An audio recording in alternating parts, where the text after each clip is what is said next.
time that board members from both counties have been able to come together as one outside of a traditional board meeting or committee meeting to do our annual training. So we won't be doing strategic planning or anything like that today, but this is really just kind of aligning expectations and what it means to be on the board. So I've invited Walter Simmons and Amanda Wagner from Prince George's County in Maryland. Walter is their CEO and Amanda is their COO.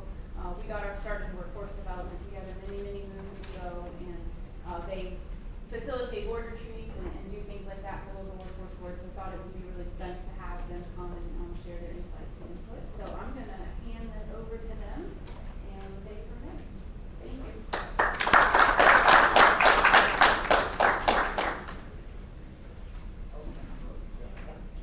Hi everyone, good morning. Good morning. Good morning. As Kadrian said, my name is Amanda Wagner. I'm the Chief Operating Officer with Employ Prince George's. We're a workforce board in Prince George's County, Maryland, just over the DC line. And I'm also a principal consultant with the Center for Workforce Excellence International. What Kadrian kind of mentioned is that we worked together, gosh, almost 2 decades ago now, when Walter, Kadrian, and I first started out in workforce in our careers. We worked together, Kadrian with adult education, myself on the front lines, career coaching, and Walter was like the king in business services. And so at that point, and Walter will conclude his presentation today talking about how important it is to be an orchestra, all working perfectly in unison to create that beautiful sound. And you know, in our early 20s, we thought we were that orchestra, and so we've grown since then. And I'm excited to be back working with Kadrian this morning. Let's introduce Walter. Yeah, sure. Well, good morning, everybody. Good morning. Don't need to know any more introductions, but I'm happy to be here. And as Amanda mentioned, we've been doing public workforce development work since about 2011 collectively, and really rooted in how do you build high-performing, effective, but also collaborative public workforce systems. And one of the things that we really believe is that you really can't have the impact you want without community collaboration. So you'll see that rooted throughout today's conversation.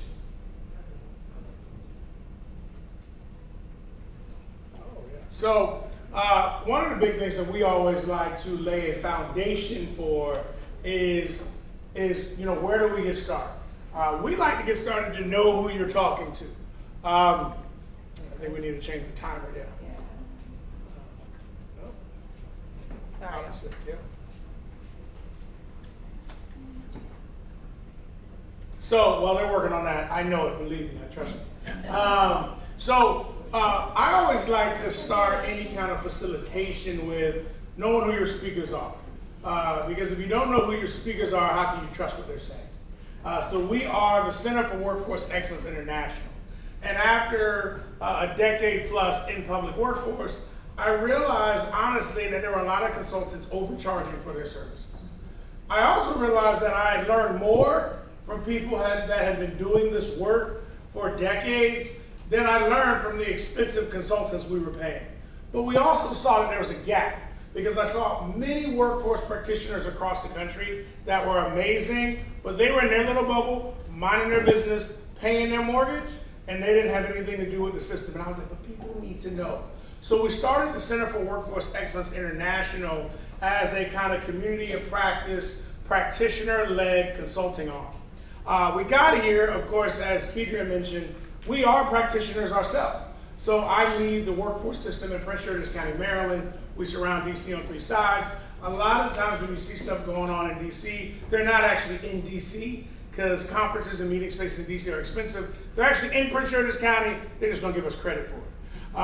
So the commanders, they're in DC. MLB winter meetings, they're in Prince George's, not DC.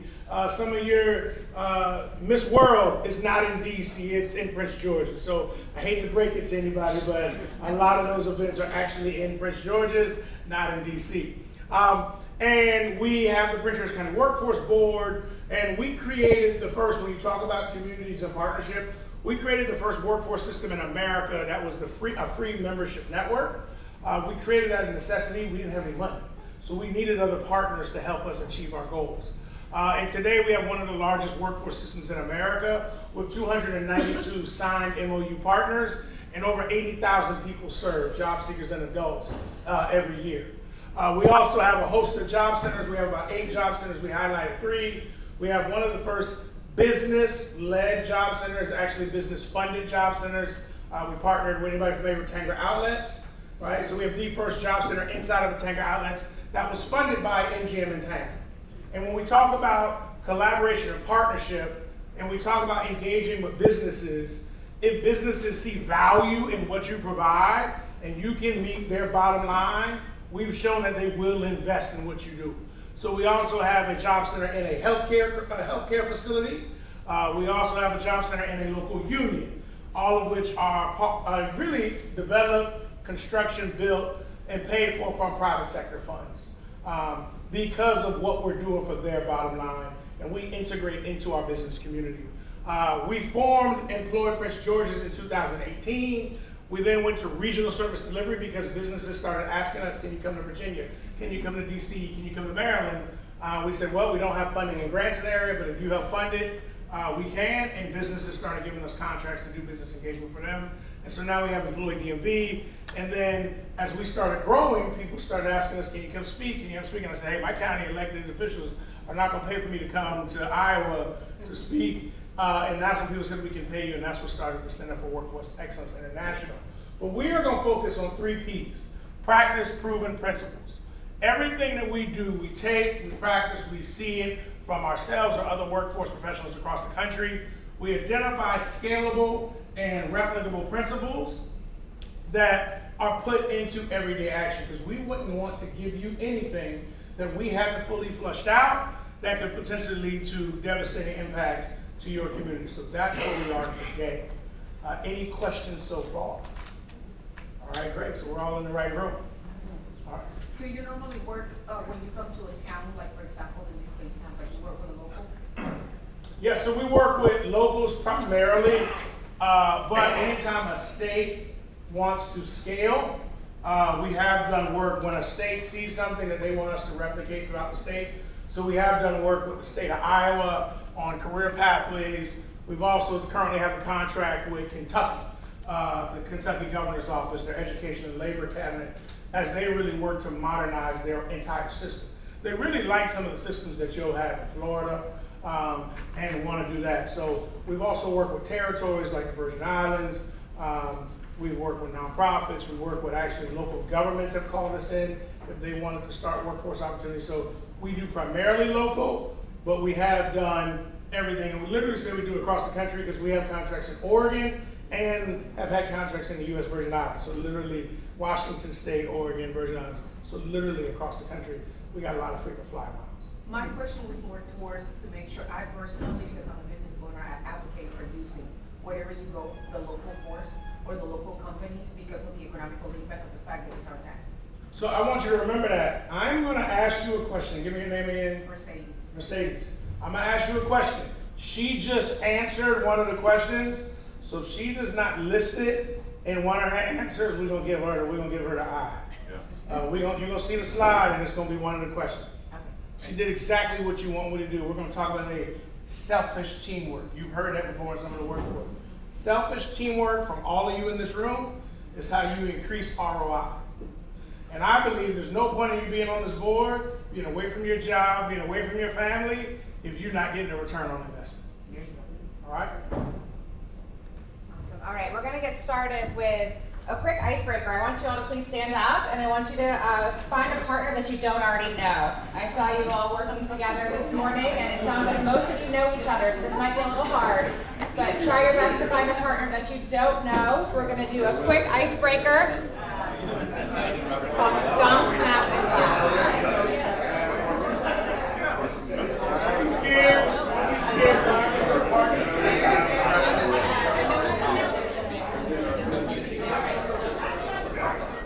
All right, it looks like everybody has a partner. There might be a couple in the back who's trying to huddle up.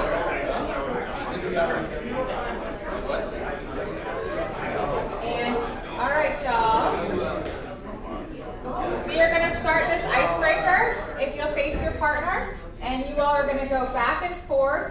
counting to 3. So if it was myself and Walter, I would say 1, Walter would say 2, and I would say 3, and then Walter would say 1. All right, so let's go ahead and start there. All right, and Hillsborough Pinellas, we can count. Awesome, awesome, awesome. We won't go too far with that. All right, so this exercise is called Stomp, Snap, Clap. So what I want you to do, your first partner is going to say 1. Your second partner, instead of saying 2, is going to snap.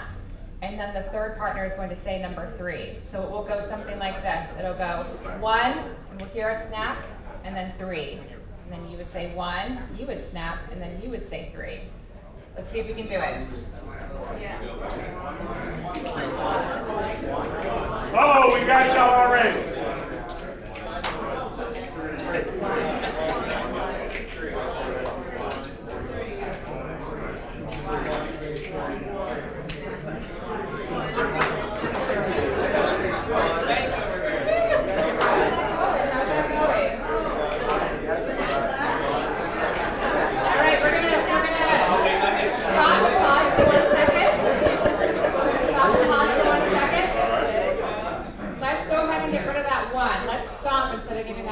So we're going to go stomp, snap, 3. Let's see if we can do that. Stomp, snap, 3. A little slow.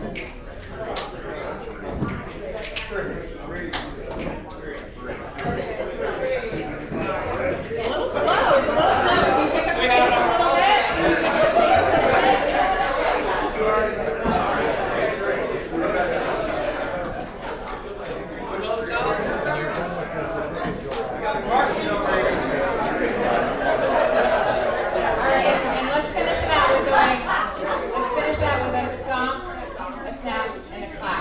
All of those going at once, that would be great. So stomp, snap, clap. No numbers. Stomp, snap, clap.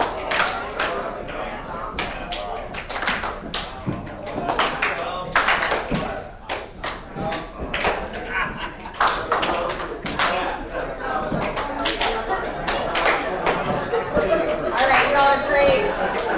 Take a seat.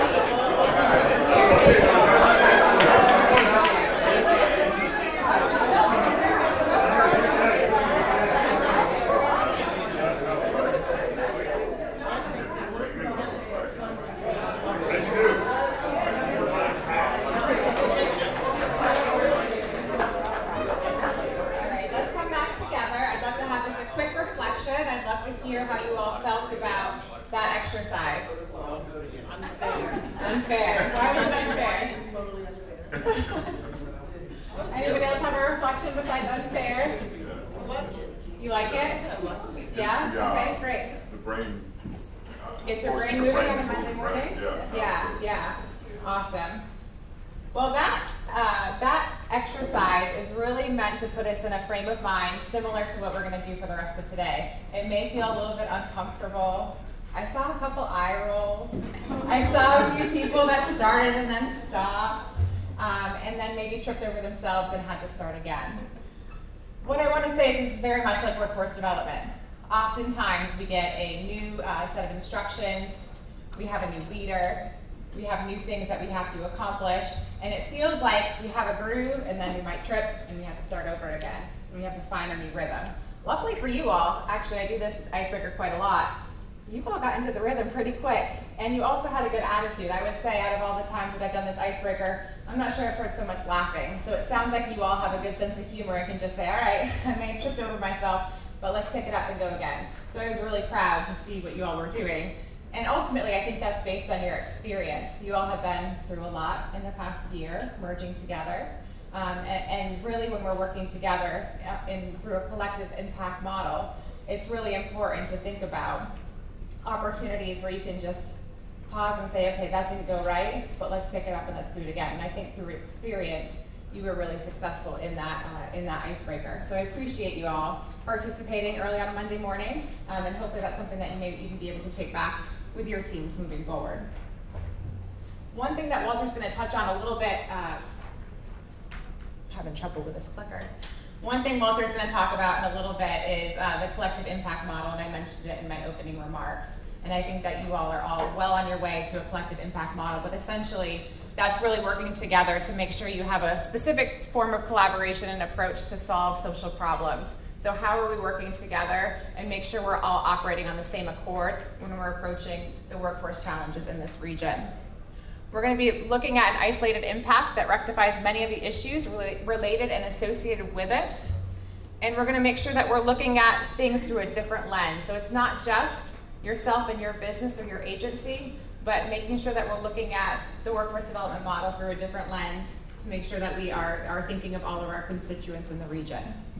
So we wanted to start there to frame the day. And then we do want to open with some remarks from your board chair before we move forward. So Barclay, I'm sorry. If you would like to come up for some opening remarks, we appreciate you. I actually thought I got out of this. Keegan told me it skipped me, and I was like, oh good, you don't hear from me. I want to thank all of you for coming here and spending time out of your busy lives, and thank you, Commissioner Lappella, for coming here as well. I know we're going to get a good presentation here. I think one of the two items I would like to talk about are service and unity. All of us are here for a reason. What's your why?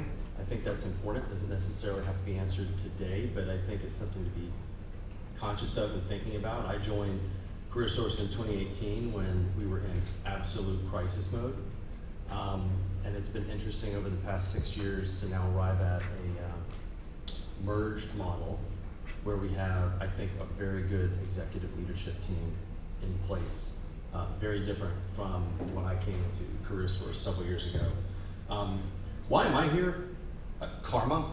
I think I've told some of this to you prior. I have business people come up to me and say, why are you still involved with CareerSource? And I'm like, karma. I'm donating my time, and it's amazing. My flights arrive on time. I get bonuses from the bank. It's just me putting up good karma into the universe because I can, and I like it, and I like the people that we serve. So that's selfishly why I'm here. What should you be doing? I think today the takeaway is that 50% of your board service is at board meetings, and the other 50% is outside of board meetings. It's being a messenger in the community. It's being a connector in the community. It's showing up to CareerSource events, being present, not just at the board meetings when everything is presented to us. And it's also about getting engaged with senior staff and helping them do their jobs and being supportive of them, allowing your leadership to help them out. Unity, I really try to think of other organizations across the Bay that have positive stories. And there's not too many that immediately come to mind. There are a lot of organizations who have tried to cross the Bay, and it has not worked out. I will not name them, but why has that happened? And I think part of that is just natural, that there's two different government entities, there's two different entities in anything you do. But I think also bad stories and failures are easy to tell about, they're easy to write about. And I think we have a unique opportunity to have a good outcome, something that people look back and are like, wow, that organization was under, all kinds of external pressures and came back years later and they're just doing a fabulous job. And I think that starts with all of you as board members being engaged, giving back, and I think doing your work for the community. That's all I have to say other than thank you to staff who obviously spent a lot of time putting this together. I know we just show up when we're done, but thank you so much for your time and your leadership. And thank you to our presenters for what they're about to share with us today. I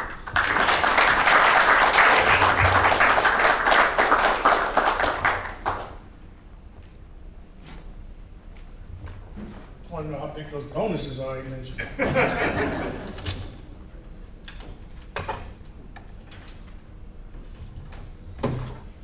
All right. Let's see. So I'm going to start by saying we are giving you everything from our perspective.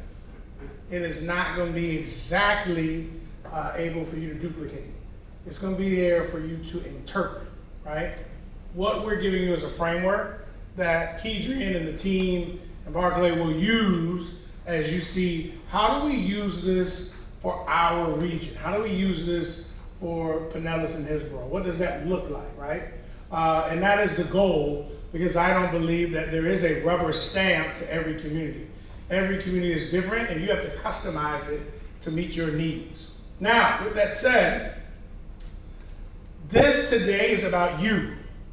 I have roughly, I have you locked in here until about 11 o'clock. Not really. Doors behind you, bathrooms to the right. If you get up and leave, I might talk about you when you leave. But this is about you. This is about why you're here today and what you want to achieve. So, you know, I tell people all the time I was an athlete student. You heard that right, athlete student, not student athlete. So I don't facilitate, like, you don't put your hand up and wait to get called. Just yell it out. If you got a question, put your hand up and start talking at the same time, and we'll figure it out. Amanda's gonna help me take some notes and put some things together so we can send you on a recap after this. But this is really about you and what you want for your region. But to do that, how many of you all know who you are on this board? So, board member reflection. These are the 6 questions that I want you to answer. Mercedes, you already started answering one of them, right? I want everybody to write these down, right? Now, the first one should be very easy. And if you're struggling with that one, don't raise your hand. Just talk to them and I personally, and we'll work it out. My name is.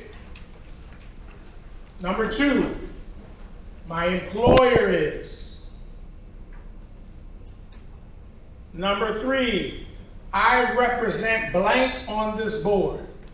You represent at least 3 different populations on this board.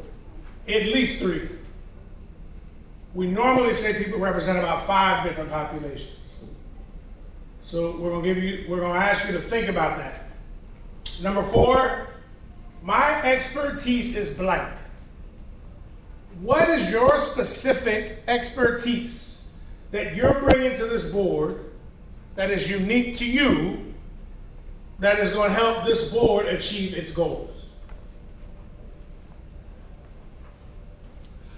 My goal on this board is blank.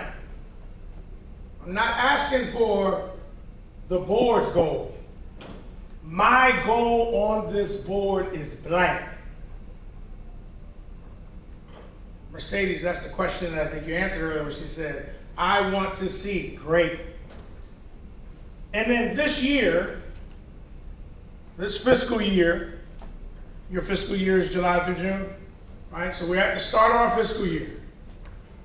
This year, I want to accomplish what? Again, what do you want to accomplish in your service on this board?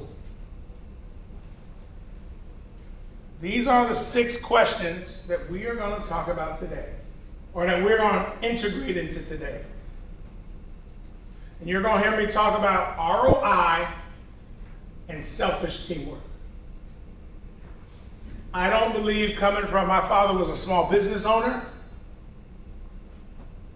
and everything he used to say, as I was an athlete student, if I didn't play well or I didn't practice well and he was sitting out there, why am I here?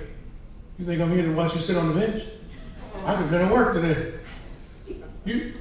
I play football. He said, that's the effort you're going to put on the field? Well, let me know if that's the effort, because I could have stayed at work for that. He said, what's the ROI?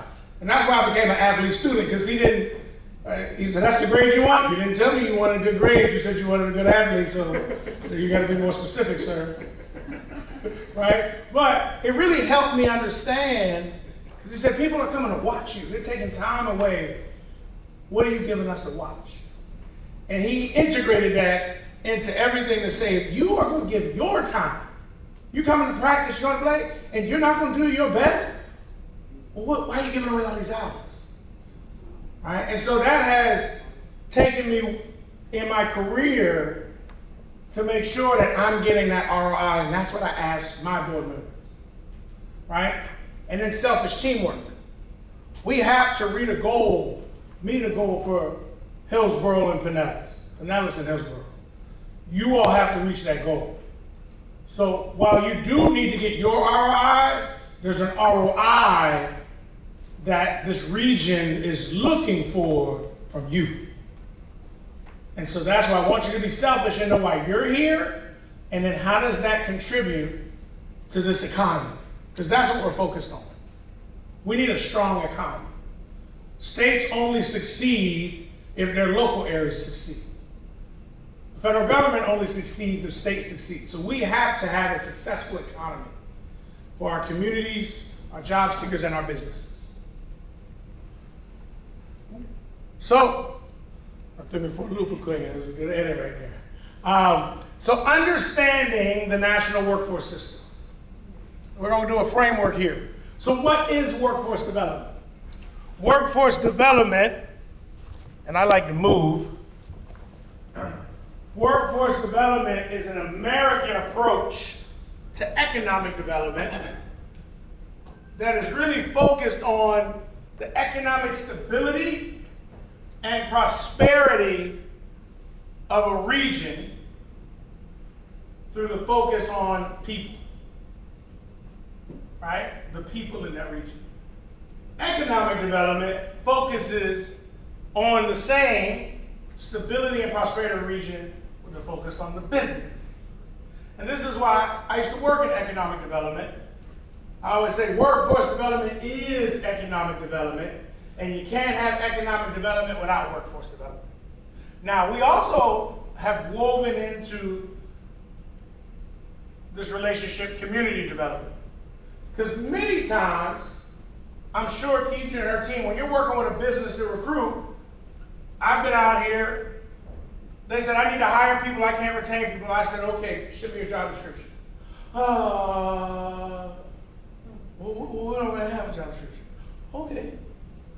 All right, talk with a business about economic incentives. All right, so what about your finances? Well, let me show you the spreadsheet. Ooh.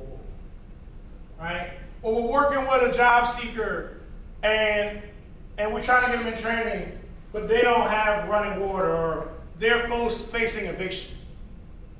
Or their community doesn't have a service center that might not have, and they don't have access to internet, so that people can't register and use the state system. So we have to do, in this economic development and workforce development work, there is a sense of community development as well, to ensure that the community can take advantage of the services available. So that's why we normally say that workforce development entities and boards operate at the intersection of economic development, workforce development, and community development. And if you look at the law, the Workforce Innovation Opportunity Act, and the requirements of your board member composition, they require you to have representatives from all of those areas. Now, of course, the federal government didn't make it that easy and just tell you what they wanted. They just put 400 pages together, blah, blah, blah, blah, blah, and said, well, you figure it out. I know we got some commissioners in there, right? So they understand that. Now, the thing that we want, we got some whited out here, but you are leading a local workforce system. Well, we believe, and especially in the last 20 years, America actually has 3 workforce systems. We have the public workforce system, which is the traditional workforce system led by the government. We also have our nonprofit workforce system, because nonprofits across the country are doing workforce development without public workforce dollars. And then really in the last 20 years, we've seen the rise of private sector workforce development systems. Right? Where private sector businesses are creating workforce development departments that are really moving out of HR department. They're their own department, and they're going after the same grants that you go for.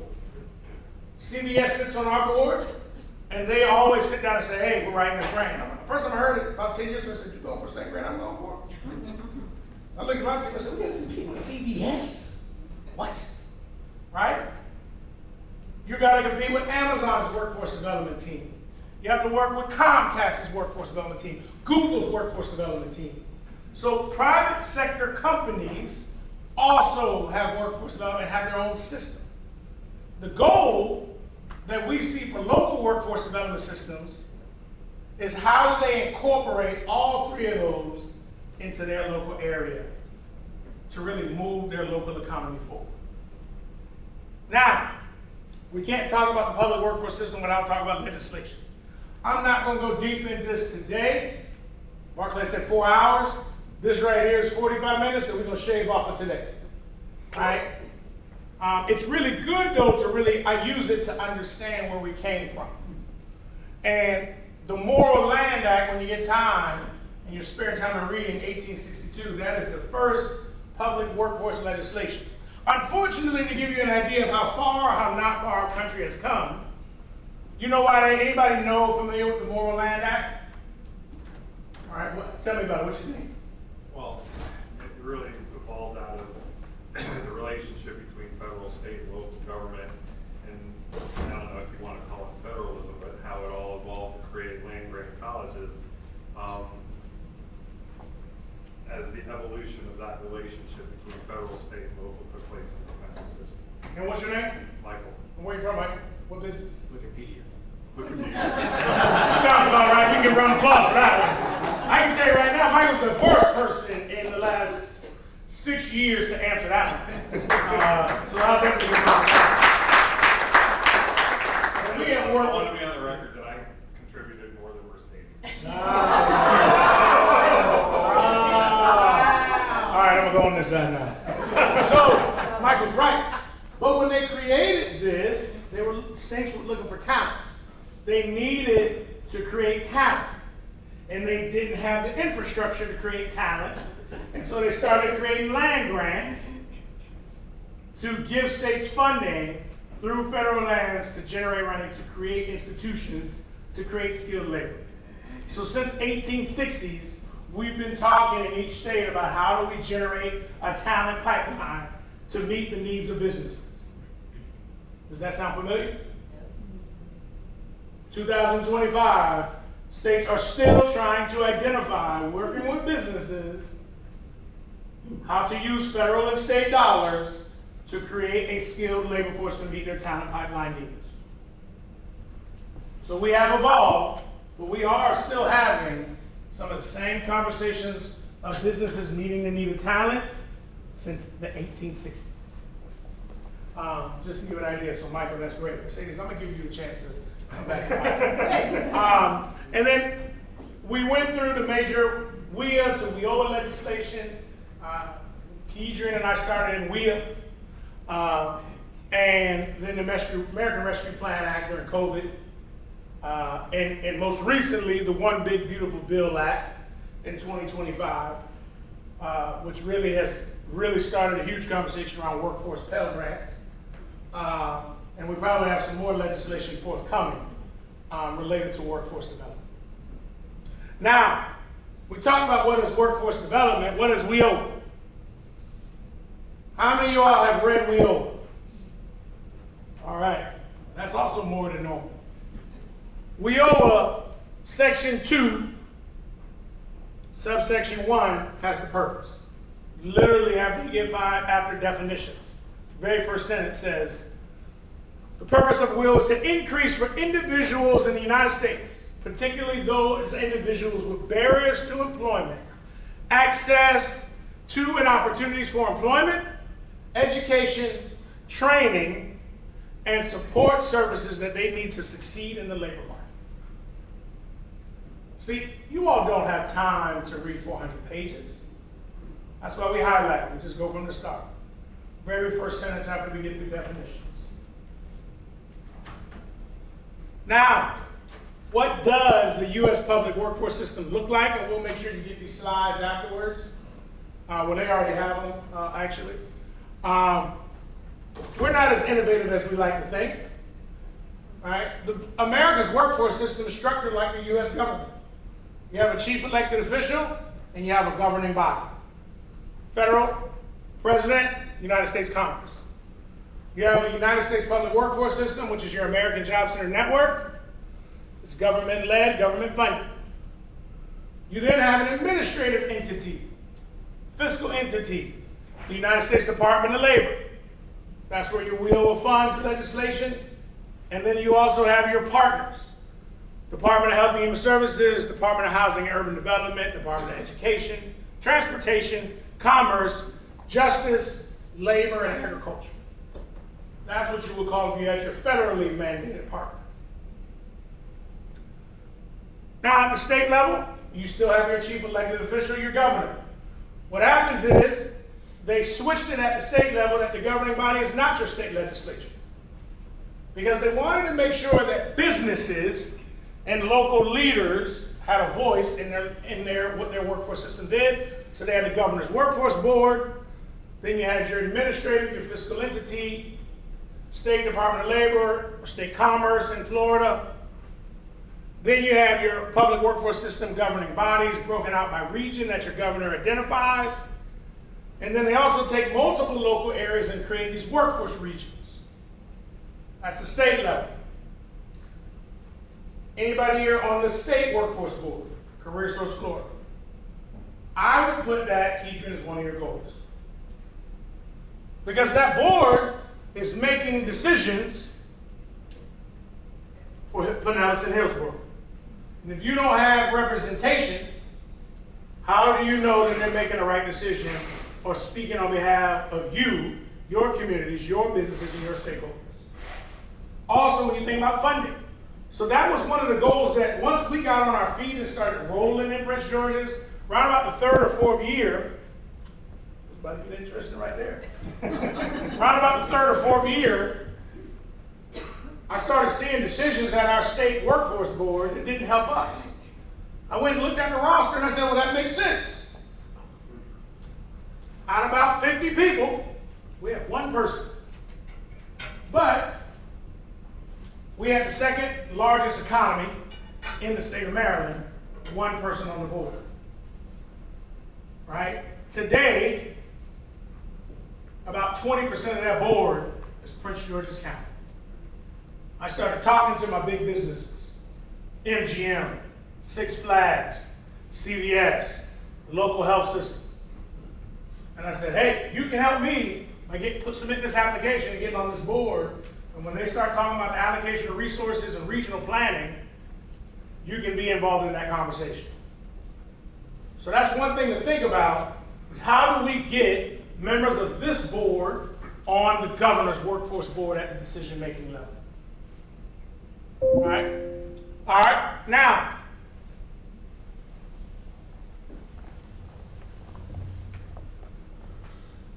the Zoom has ended. Do we need to restart it?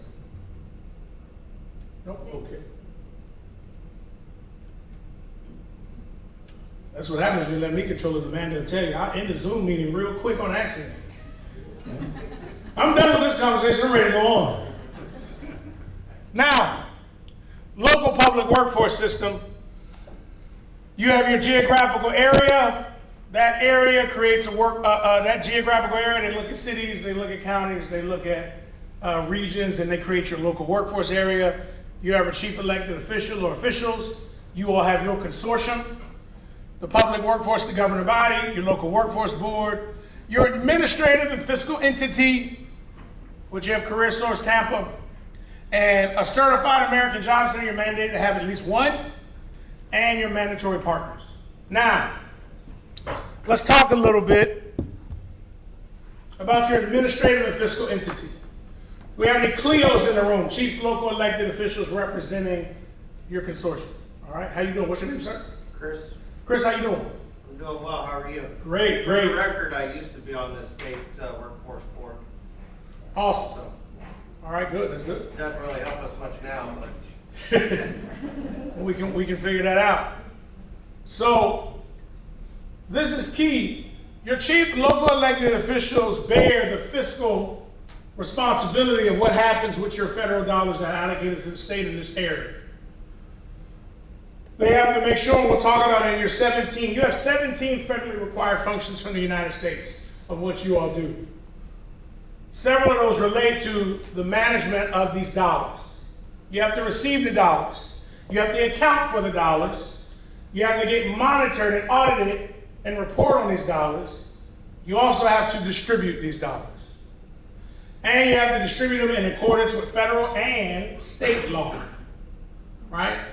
So you have some fiscal responsibility of how to receive these funds, distribute these funds, manage and ensure compliance with those funds. What we don't talk about a lot is the administrative entity. Because as you do that, how do you distribute? How do you report? How do you track outcomes? And that's where Keidrian comes in and the staff. You have to have an administrative entity. Too many times boards neglect the administrative entity. And again, ROI. How many of you all, you want the biggest example of this? Amanda and I were talking about this yesterday as I drove down here from Maryland. When you're driving, how many of y'all start looking at those gas prices? Them big boards. And like me, I'm competitive, y'all. So I'm trying to find the best gas, down to the gas light coming on, maybe a little bit deeper. Right? I start seeing 302. Oh, I think I can beat that. I start seeing 299. I start seeing 294. Then Amanda heard ding. She said, "What's that?" I said, "Don't worry about it." I started seeing 290. She started looking. She said, "Does that say 32?" I said, No. That says 320. She said, "No, it doesn't." I said, "I think we can get closer." And we found 288. I said, "We can stop here." She said, "Thank you." We was about 18. Right? That's a good example of administrative management of the funds.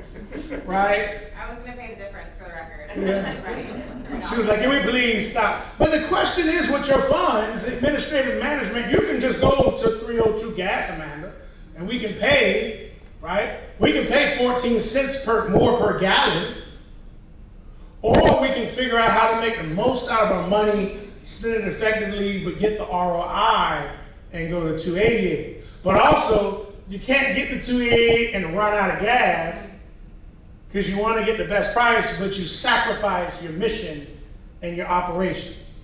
So you have to have, you not only have to distribute those funds, but you need some kind of administrative management to ensure that you're administering and distributing those funds for the greater good. Right? And the key thing is, when you're doing that, you don't want to be too far on the left or too far on the right. You got to find what that perfect mix is. All right? So keep that in mind as you're looking at your role as administrative agent and fiscal agent. Now, when those funds get distributed, you're going to serve job seekers and businesses through your certified American Job Center or centers. You have to have an operator. You all just did an RFP. You have EDSI, correct, as your operator. And your operator is really convening and corralling a lot of times all of these partners that receive some kind of WIOA, direct or RIOA related funding from those different federal and state agencies. And it's your job, again, as the administrative entity, to figure out how can we get all of these people to follow the federal and state regulations and partner and coordinate to meet the needs of Pinellas and Hillsborough. All right?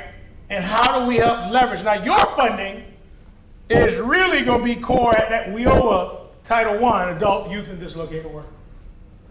And then Keidrian has to work with all of these other partners and their money to ensure they're following it by their regulation and agreements with your chief local elected officials, and making sure that they're doing it to meet the needs of the job seekers and businesses in Hillsborough and Pinellas.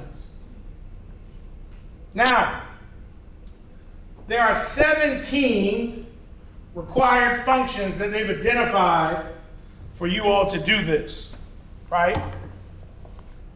So we're not going to go through each of them in detail. If you come to a NADA conference, a national conference, I do normally once a year, one of those associations will ask me to do about an hour, 2-hour workshop on each of these 17.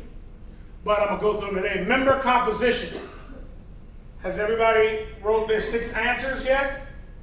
Yeah, getting there? Maybe a little bit. Some of y'all just looking at me like I'm not telling. All right, secret safe with you. Then election of officers. Obviously, you've done that. Maintaining standing committees. Standing committees are a huge neglected piece of this workforce system. You all are busy. You all are the leaders, right? You don't have the time to sit on all these individual task forces and work groups. The question is, who is the expert in whatever that you're focused on, that works for you, works with you? That's who gets on the standing committee. Somebody that has lived experience. Somebody that this is a priority for. Somebody that's an expert in this specific function. That's a standing committee. You can have a standing committee that you use all the time, year in year. You have the same standing committees. You normally see those youth, business, severe barrier, disability. But you also have standing committees that can be temporary by your board officers. You gotta look at your bylaws. And it could be something related to a merger.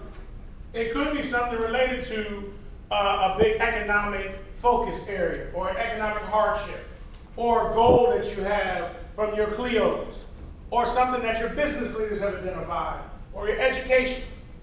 So they don't have to be ingrained in stone. And the only thing that we hear about all the time at the federal level, the only biggest requirement for a standing committee is that the chair has to be a member of the board. Now, I don't know if Florida has made some additional regulations, but federally, only one person has to be a member of the board, and that's the chair. Board certification, you have to certify this board. That's one of your administrative procedures.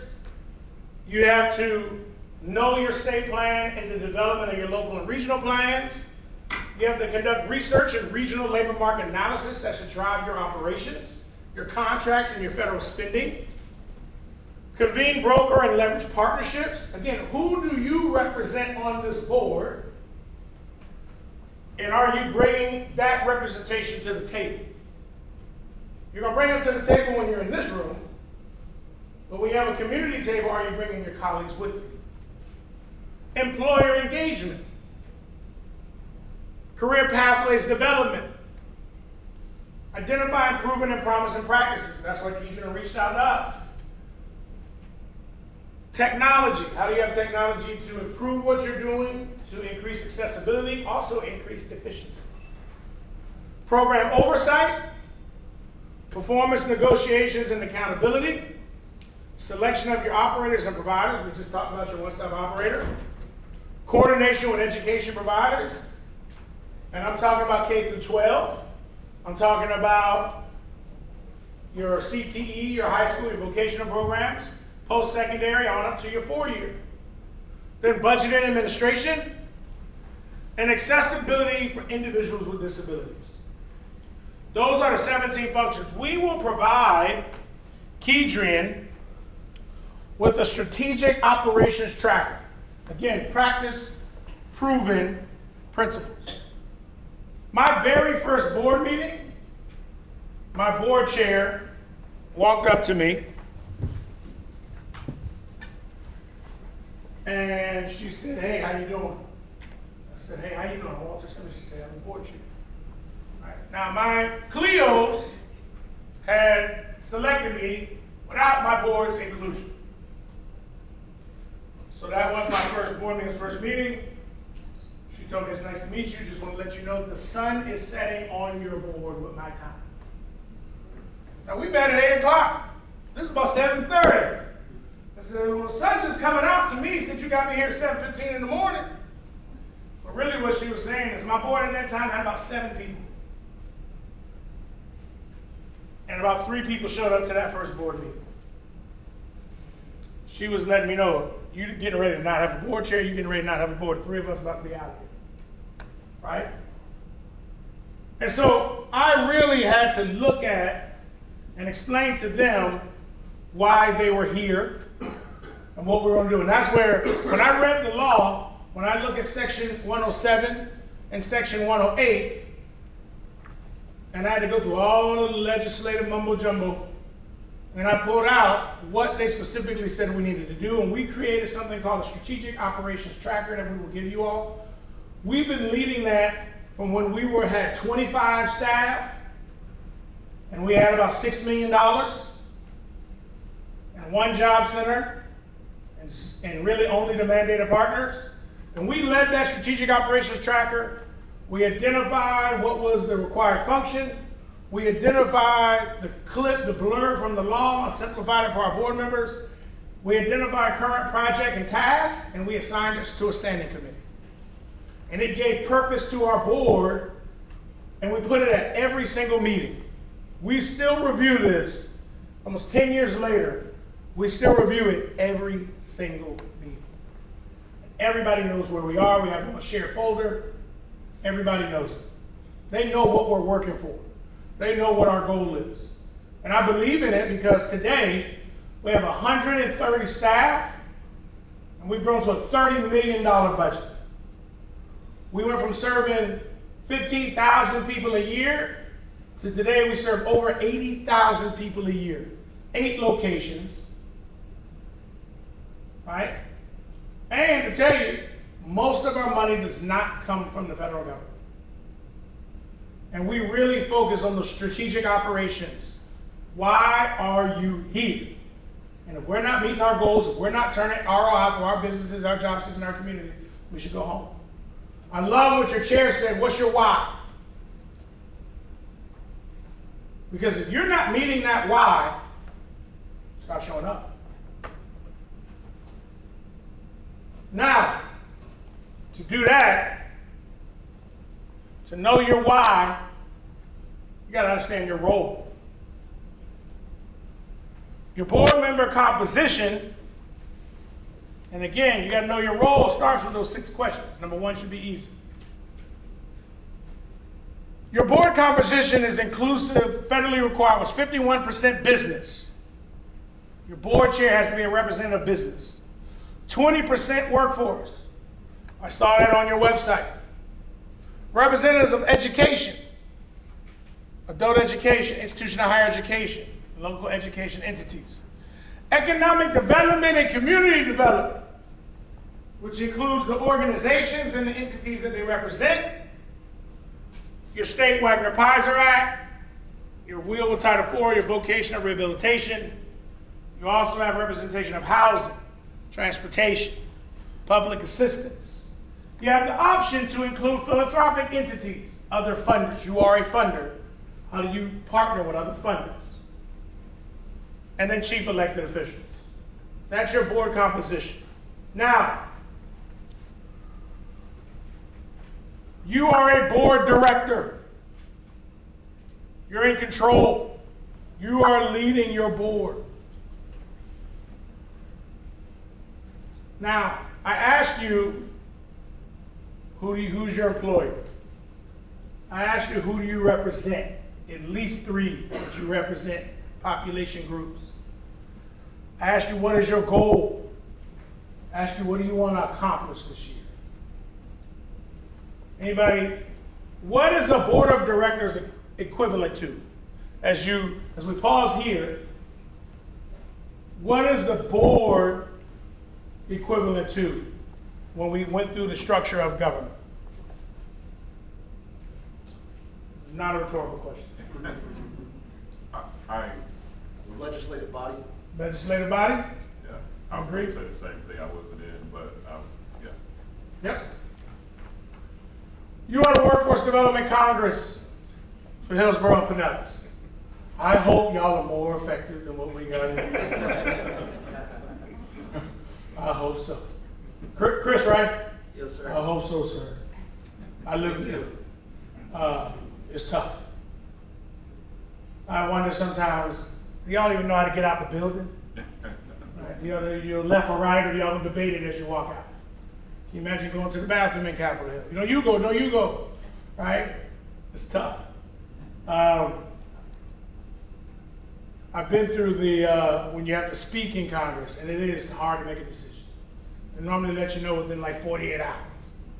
Right? Maybe it's just because I'm local. But you are your workforce development member of Congress. And so that's why we're going to pause here. Just like in Congress, they know they represent their district. They're in the House. They're in the Senate. They sit on a specific committee.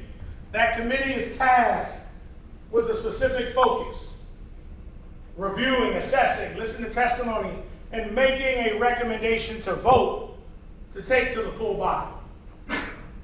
Members of Congress have specific focus areas, and they're always looking for this makes sense for my district. That's why I asked you, one of the easy ones, my name is. You are representing, most of you, your employer. You're here with your employer. But I didn't ask you, not only your employer, who's the population? So you don't have a district, because you all represent Hillsborough and Pinellas. You represent CareerSource Tampa Bay in the state of Florida. That's evident and established. But specifically, when everybody looks at that piece of paper or on their phone, I'm old school, so on paper, who do you represent on this board? Who wants to go first? Who? Oh. I was voluntold. Maybe I missed it, but I would say I represent Hillsborough, Pinellas, and this organization, CareerSource, Pinellas, Hillsborough. What else? Who do you work for? I have the privilege of working for myself. Okay. I'm self-employed. All right, and what do you do? I own several businesses, but I'm an entrepreneur. All right, what do those businesses focus on? Healthcare, risk management, insurance, as well as real estate. So you represent the healthcare industry? Healthcare industry. You represent insurance industry? Yes. You represent the interest of protecting those industries? Absolutely. You represent, you as your business, do you meet with your customers and understand their needs? Yes. So you also represent their needs? Yes. Because you know it. Okay. So if this board makes a decision that's going to negatively impact your customers who employ Hillsborough and Pinellas residents, you should let this board know. Right? You're right. That's who you represent. Okay. Good deal. There you go. Thank you, sir. Who else? In the back. Public education, adult education, and the job seekers, our clients, the people we serve. Specifically, what job seekers, what students in education? Well, Age group or focus area? It's a variety. We serve unemployed youth. Okay. We serve adults that are career preparation, career seeking, upskilling, and we also serve adult education students seeking their high school diploma and things like that. And what's your name? Mark Hunt. Mark, nice to meet you. Nice to meet you. How about you? I represent businesses, entrepreneurs, and youth engagement. What type of business? In particular, administration. Professional service businesses, okay? Absolutely. Small businesses, big businesses, then Mid-size, entrepreneurs. Small and mid-sized, but general entrepreneurs. Great. Do we have any new board members in the room? Anybody in their first meeting? No. Okay. Ah, who do you represent? What was your name? Elise Carroll. What is it? Elise Carroll. Elise Carroll. Hey, welcome Elise Carroll to the room, right? Who do you represent? I'm with Smart Choice. I represent the technology sector. All right. I represent large enterprises. IT business, she represents businesses. IT businesses, large businesses. All right, see what I'm saying? Sir, you? Oh, he started it now. Everybody's got to stand up. You always got one. You project so well, I can just try to keep up, that's all. But I haven't met many of you, a brand new board member, Bob Hyde. My employer is Suncoast Credit Union, and in my role at Suncoast, obviously I represent access to financial services, which is kind of fundamental to the credit union. In addition to that, we have a foundation that serves the youth, so I represent opportunities for youth up through college age. We're also a certified community development financial institution, which means I represent the underserved communities as identified by Department of Treasury census tracts. All right. So he represents businesses, he represents job seekers, he represents the financial industry. which is in the professional services cluster as well. He also represents a funder. So you also represent a funder, right? On this table, anybody? You can't go twice. No, I was just gonna add, because Bob didn't share that Suncoast is the largest credit union in the state of Florida and is the top 10 in the nation. All right. Yeah. Thank you, Gary. There you go. Coming back. All right. I'll go again. I represent workers and union members, apprentices. All right. So represent organized labor, union members, workers. What union, what industry? IBEW, electrical workers union. There you go. So also represent electrical workers and electrical industry, construction and trades. All right, in the back. Oh, you gonna leave behind Chris and try to hide? I saw you. I saw you. Somebody? It's only 3 of y'all. There's that. Oh, the staff. Oh. I'm a board member. He's looking at me like, not doing it, brother. Go ahead. So I'm a new board member. Okay. Don Blair. Tom, welcome to the room, Tom. Don. Don, welcome to the room, Don. Thank you. Come on, y'all get Don around the block. So I also represent the financial services industry. I work for Raymond James, so very large employer in the area. So I think bring that perspective, but we also have, it's a very large organization, but a lot of entrepreneurs within the organization. So I think we have kind of a big company focus, but also a small company focus. So I think that's an interesting perspective. And investments, right? And investments, yes, we do a lot of things, right? Yes. Investments, raising capital, selling businesses, all of those things. There you go. Chris, right? Yes, sir. Who do you represent? Now, this is something you should be the professional and teach us. So, and this will probably tick off half the room, but so be it. I wrote that I represent citizens, companies, and the government of Pinellas County. But in that, as people in this room know, there are a large number of citizens in Hillsborough that work in Pinellas County. So the companies in Pinellas County, therefore, I would be helping them speaking too. But I wrote that I kind of had a more unique role in that serving as a Pinellas County Commissioner, my focus is on Pinellas County, not so much as in Hillsborough. I like it. I tell my board all the time, I remember it took them about 4 or 5 years. They went through, I got hired, and I realized why I got hired about 90 days later when they hired me as an assistant director of operations. And about 90 days later, the director came in and she said, hey, I'm leaving. It's your job now. I gave you 90 days. Right?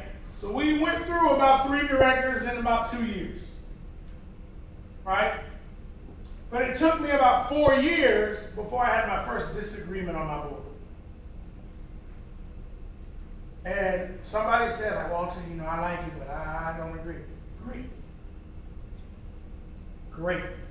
Because that's when board members started looking out for who they represent. If everybody agrees, Chris, there's no point in y'all being here. Because there's no way this body of people is going to agree every single time. If you agree, somebody's not advocating for who they represent, and that's what you should do. All right? There you go. No, and that's the case because if you're not advocating for electrical workers, if you're not advocating for real estate, right? No, Century 21 was. That's my day job. Veterans Council. Oh, veterans, yeah. I was about to say that. It's a different Century 21, sir, than I'm familiar with, right? He was going to throw me for a loop. Veterans. If you don't get up in the room, I got you, and say, hey, how does this impact veterans? Why are you here? If you don't get in the room and say, how is this helping Pinellas? Why are you here? But also, if somebody else doesn't get in the room and say, oh, well, how does this impact Hillsborough? Also, you all have different communities inside of Hillsborough and Pinellas. Who's representing them? the people that are on this board that live there. Right? Amanda and I worked in rural South Carolina.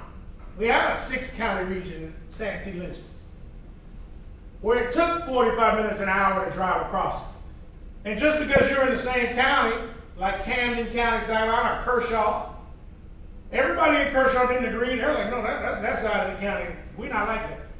How many of y'all see that? Or rural part of the county versus urban part of the county. So yeah, Chris, we need to. If y'all aren't, why are you here? So, I want everybody to take, oh, no, stop. There you go. I know there's no wrong or right answer, but I took a different approach, even though personally I'm on here because I represent higher education. And what's your name? Valencia Bear with St. Petersburg College. How you doing? I did a full circle moment because I'm a daughter of a single mother who utilized services just like this. And for me to be on this board, I represent all of those individuals who came up. And I tell my staff, it's a full circle because my mom is a social worker. Well, she's retired now. But I use all the same services that I'm doing today, helping out people. So that's my representation. Lived experience. Yes. My mother just passed, but she represented that too. She would remind people, she worked for the United States Department of Labor. And all the times they would see her as a deputy assistant secretary. She had served as assistant secretary for a short period. And she said, but she's a reminder, don't get it twisted. Okay. You know, she said, don't get it twisted. 50-some years ago, I was in a low-income summer youth program in West Philly. Right? And she said, I am here because I got a summer job at a library. That's my first job. So yes, lived experience. Right? And you all have lived experience. How many of y'all been unemployed? How many of y'all been new to the workforce? I told my aunt one time, she said, how's it going? I said, I wish people like you were retired. She said, well, that's a way to start a conversation with your aunt. So you ask me how I was doing. I keep going on jobs and they keep telling me, well, we have candidates with better qualified experience. So then I started walking into the interview room and I seen all these people older than me and I said, why are you applying for these entry-level jobs? Give me a chance, please. How many of y'all been that person? Right? So, yeah, we all have lived experience. We've all experienced adversity. That's all you represent. So I want you to pause here, Kedrian and Barclay, if you're cool with it. I want to give y'all the next 11 minutes until 10:20 to talk about the last three. What is your specific expertise? What is your goal on this board? And this year you want to accomplish. And then that's what I want to hear you all discuss. And I want you by 10:20 to identify commonalities that you have found through your differences. Again, selfish teamwork. I want you to identify what are commonalities that you've identified through your differences, which means there's going to need to be a little bit of strategic thinking and debating. So you got 10, 11 minutes. What is your expertise? What is your goal on this board? What do you want to accomplish? Talking to your table to figure out what are your commonalities that you can identify through your differences. 3, 2, 1, go. Staff, I would like you to walk around if you can. I just spent last week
first big outlook we have.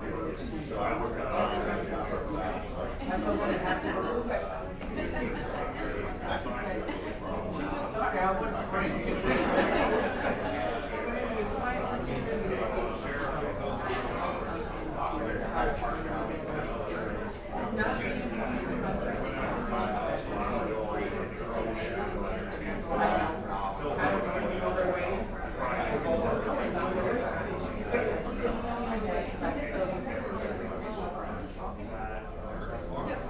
So my goal is this board is to be this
year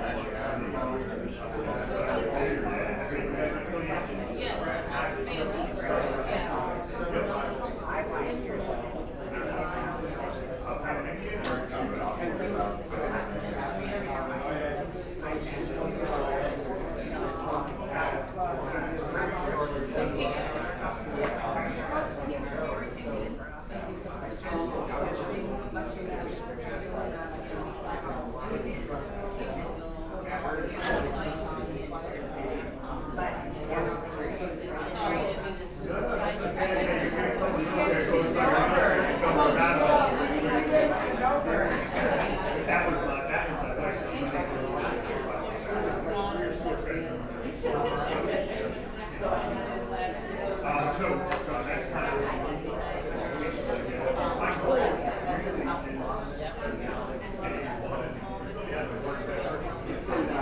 got 3 minutes.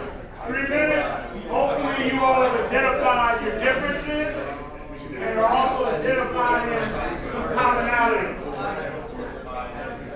Where are your commonalities? We got 3 minutes.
All right. That's mine.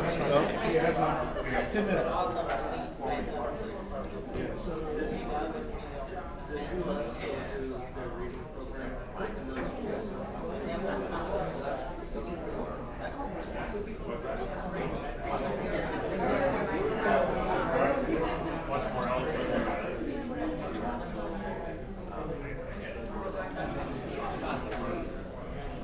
All right. So what table wants to go first? What is a difference that you identified, and what is a commonality that you identified through your difference? I'm gonna start here with Roy and what's your name, sir? Mitch. I'm gonna start with Roy and Mitch because I know one thing that they identified a difference in, and also the commonality, and they had Mitch had a next step. Mitch and Roy? Like that was forever ago.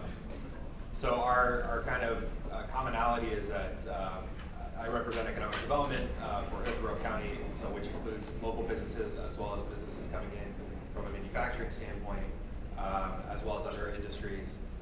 What I think one of the differences is I want to help unite the board together, because I think that's really important that we're unified.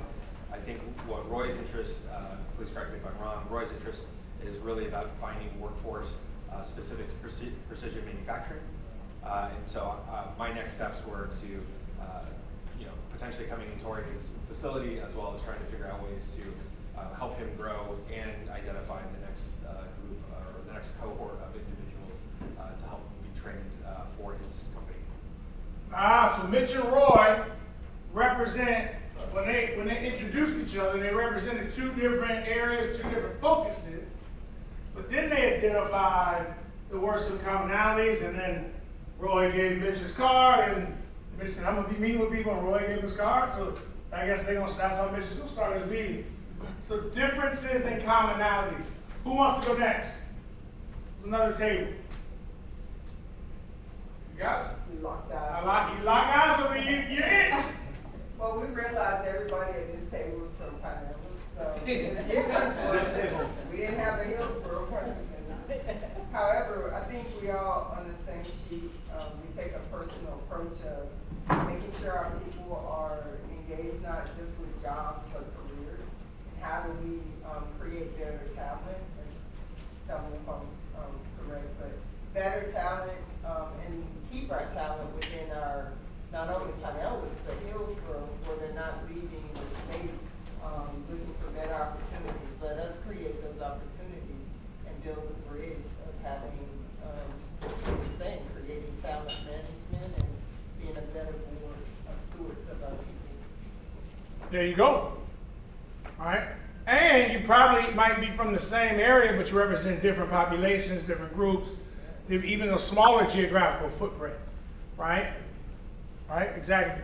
This table right here. Okay, I'll start it out. So I represent the veteran population here in this Tampa Bay area.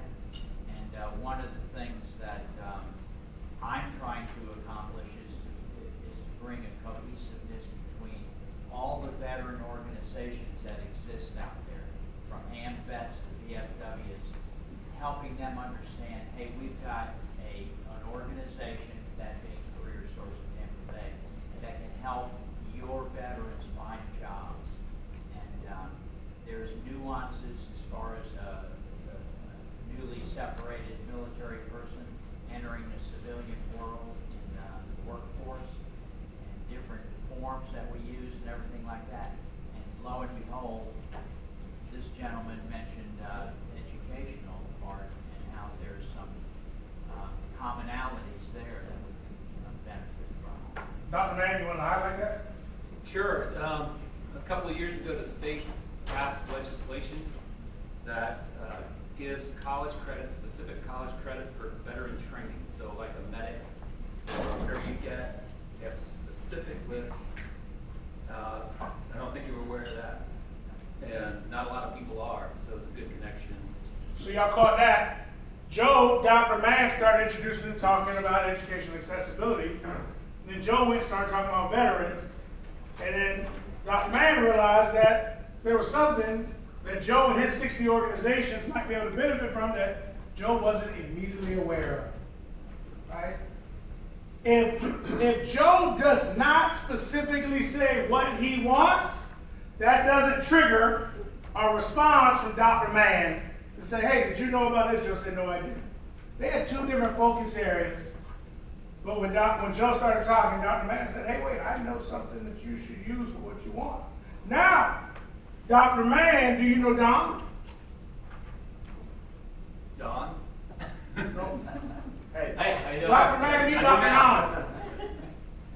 Don. Don said something about working with his wife. A young lady drove him, and she was looking for programs and couldn't find the right one.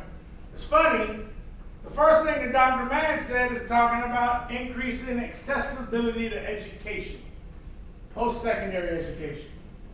Now that should speak directly, even though you all represent two different areas, that speaks to something you're interested in, right? What are you interested in? What drove you to this board? So as I was telling my table, what drove me to the board was just the realization that young people get into this position where they really don't have hope and don't have a vision of where they can go. And so I think an organization like CareerSource can really help them get on the right footing to bring back hope and excitement for the future. And correct me if I'm wrong, you said some of that lack of hope is because they don't have some of the opportunities? Correct. And then you focused on increasing accessibility. Or knowing where the opportunities are, who can help them. So that sounds like there's some connections there. If you're talking about accessibility and you're talking about youth that don't know about opportunities, seems like you have opportunities, right? Yes. He's working with people, right? These are the conversations that y'all need to start connecting, right? Who else? Yep, you didn't have a choice.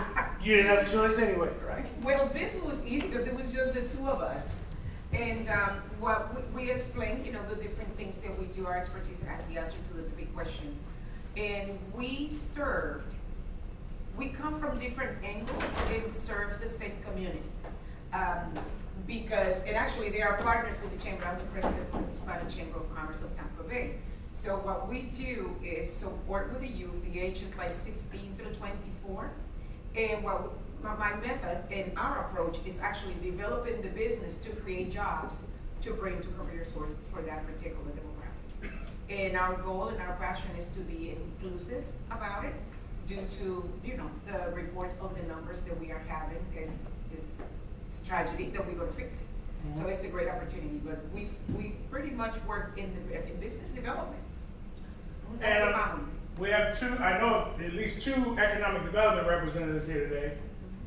Is there economic development programs or support for smaller developing businesses in this region?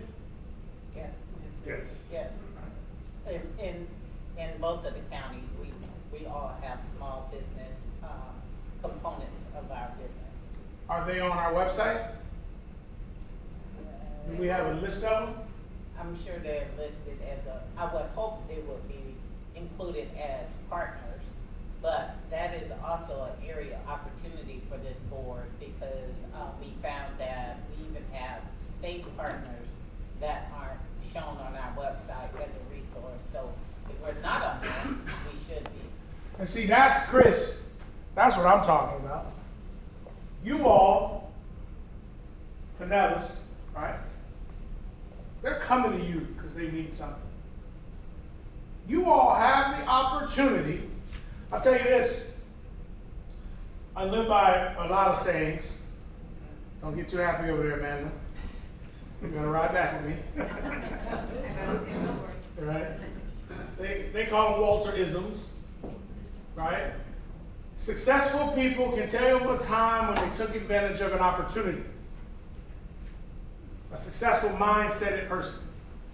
A person with a failure mindset will be in that exact same moment.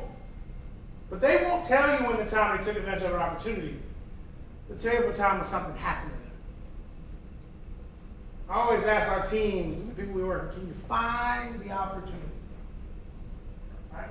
I always tell my team, there's 13 workforce areas in Prince George's County. There's 17 workforce areas in our tri-state region. I love my colleagues. I work with them, I partner with them. But don't get it twisted. It's Prince George's County versus everybody else. It's my job to find the opportunities for my local area. And it's their job to find opportunity for their local area. And if we find that same grant opportunity or that same employer, I'll speak to you, but I'm winning. You all have the opportunity from this merger, this integration, to bring together the business resources that they're talking about in Pinellas and Hillsborough and be able to give somebody one website, one location, one set of staff, where if you are looking for this resource, regardless if you live in Hillsborough, regardless if you live in Pinellas, you got one location to go to. The question is, as y'all are looking at everybody you represent, young people, Don, what county you are? I live in Hillsborough, work in Pinellas. work in Pinellas, right? There's young people in Pinellas that need opportunities they can't find. There's young people in Hillsborough that have opportunities they can't find. There's veterans in Hillsborough, there's veterans in Pinellas. Y'all can allow them to try to navigate in the 60 organizations or how many organizations serve the youth population, and they can try to navigate this themselves, or you all can identify the opportunities in Hillsborough and Pinellas and put them on your website and give them a contact. You all can identify the opportunities for veterans and put them on your website. You all can convene. Joe, you know 60 of them. Joe started talking about veterans. I'm going to tell y'all, Joe knows veterans in this area. Joe knows it. Joe can be the convener for CareerSource Tampa Bay. And he already has the respect from those groups to bring them together, to bring them to you all, and create a centralized source. Or we can allow them to kind of figure it out on their own. The businesses, young people, the veterans, the Hispanic businesses, the small businesses. That's a decision you all have to decide, but that's an opportunity. Right? I'm going to give you another example. All right, I have a question. Okay. Just yell out. You got it. Well, I have more of a comment. You know, I'm Economic Development Director of Pinellas County. And so when you're talking about, you know, branding and sharing the opportunity, of course, you know, on my site, CareerSource is on there. But then again, that when we have partners on our site, we are then exposing our network to the brand of someone else. So I say this in a lovingly way. When I say go to the CareerSource Tampa Bay website, then what's the experience going to be? So when we talk about sharing where we can have the connections, there has to be some responsibility to the fact that we spend a lot of time building the brand and the reputation, and then to have that connection, and then the customer experience goes down the drain, then it comes back. Dr. J, you sent me there, you know. So it's more than the appearance of partnership. There has to be some authenticity in the actual actions, and that's where I think another opportunity lies. No, that's great. That's great. You want to add to that? Yeah, I want to add to that and say that. I know Dr. J, who are you? Oh, I'm Liz Gutierrez with Enterprising Latinas. We're a women's economic development organization. Okay, hey Liz. And I want to add to that because it is important. It's much more than a link on people's websites.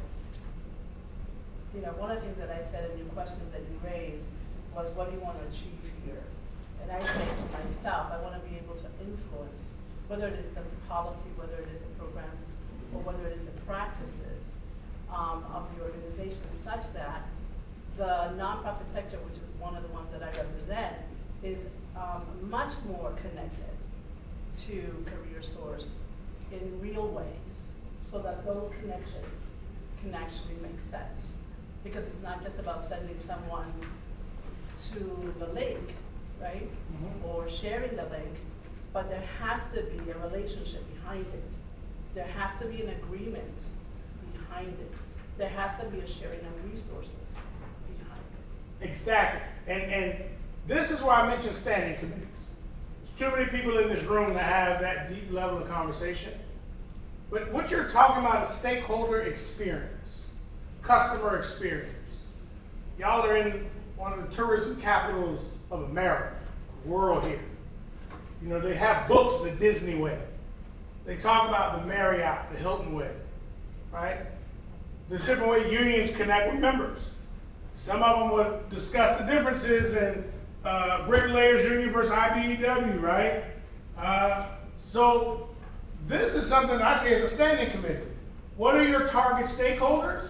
And what is the experience that Dr. J, what is the ideal experience for Dr. J? What is the ideal experience for Mitch? What is the ideal experience for Liz, right? Right? And what is the ideal experience for Mercedes? That sounds like a short-term standing committee or a task force. What is the ideal experience for the population engaging with CareerSource? What is the ideal experience for the nonprofits and the entities and the advocates serving that population? Those are things, as you all are in this stage, that you do have some grace right now to figure out. 4 years from now, they're expecting you to figure it out. They don't want to hear that for 4 years you haven't got there yet.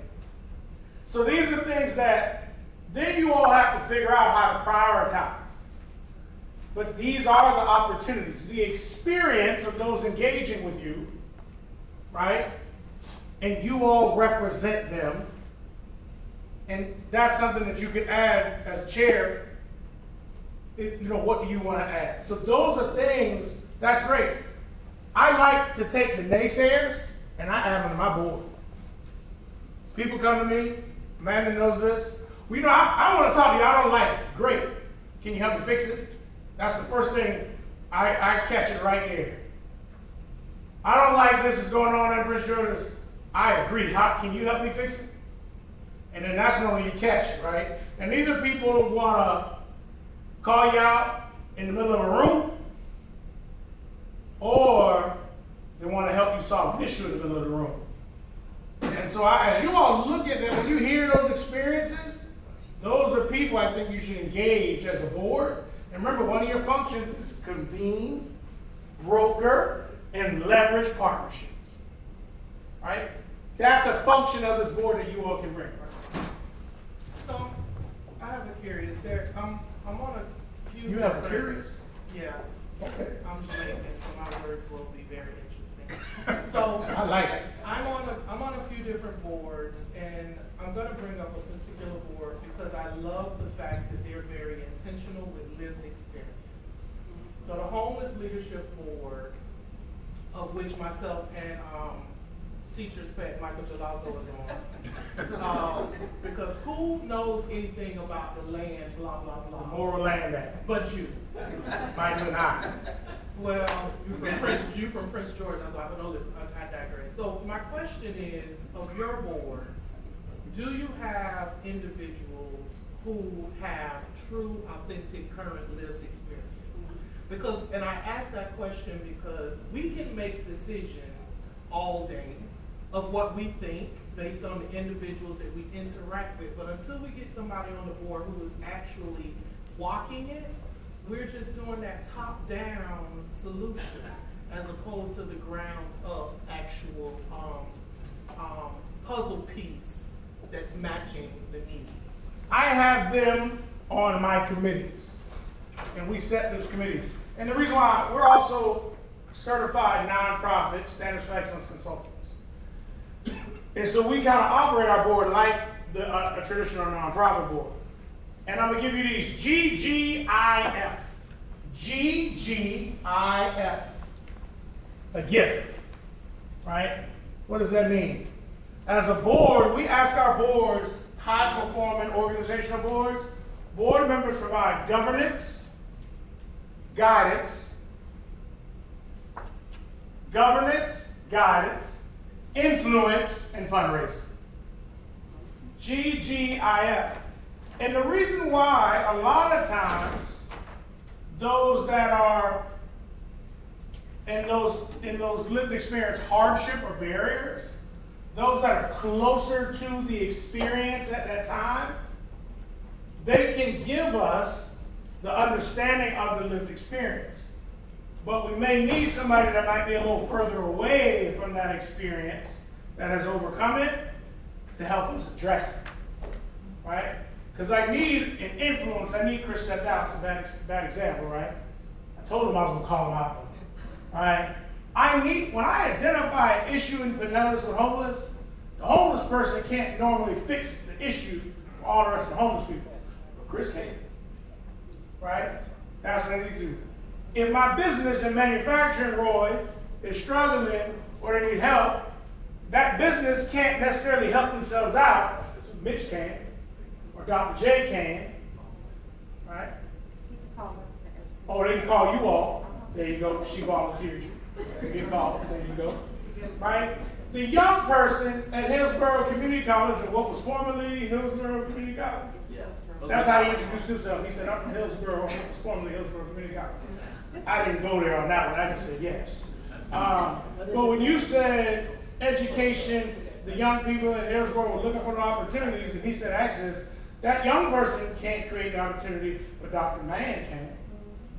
Right? So I loved having lived experience on the ground right in my committee so that I staff my board members, their staff can hear it, and then I go to my board members that have those VPs and those doctors and those directors and assistant director titles.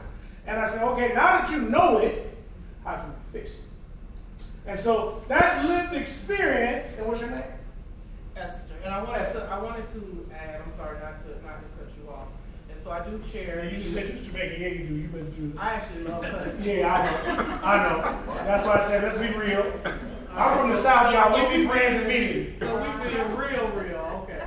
So I want to say that I also chair the youth development committee, and we were very intentional with bringing youth. So I'm not saying that it's not happening. Yeah. I'm saying that it needs to be more intentional across the board, because also carrying the hat of the president of the NAACP, there are issues that's real in this community that's affecting those individuals that are looking to receive the resources from CareerSource. And oftentimes I sit in the meetings and I don't feel that those issues are being addressed.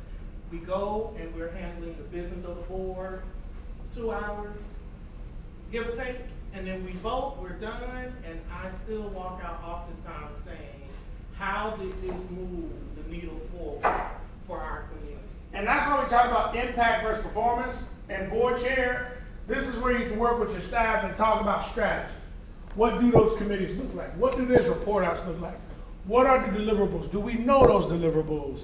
How do we discuss them? How do we prioritize? Now, you can't do it all in one meeting or 1 year or 1 quarter, but you need to create strategy and stay toward it, right? That's when we look at a 4-year local plan, that's government. They want to submit it.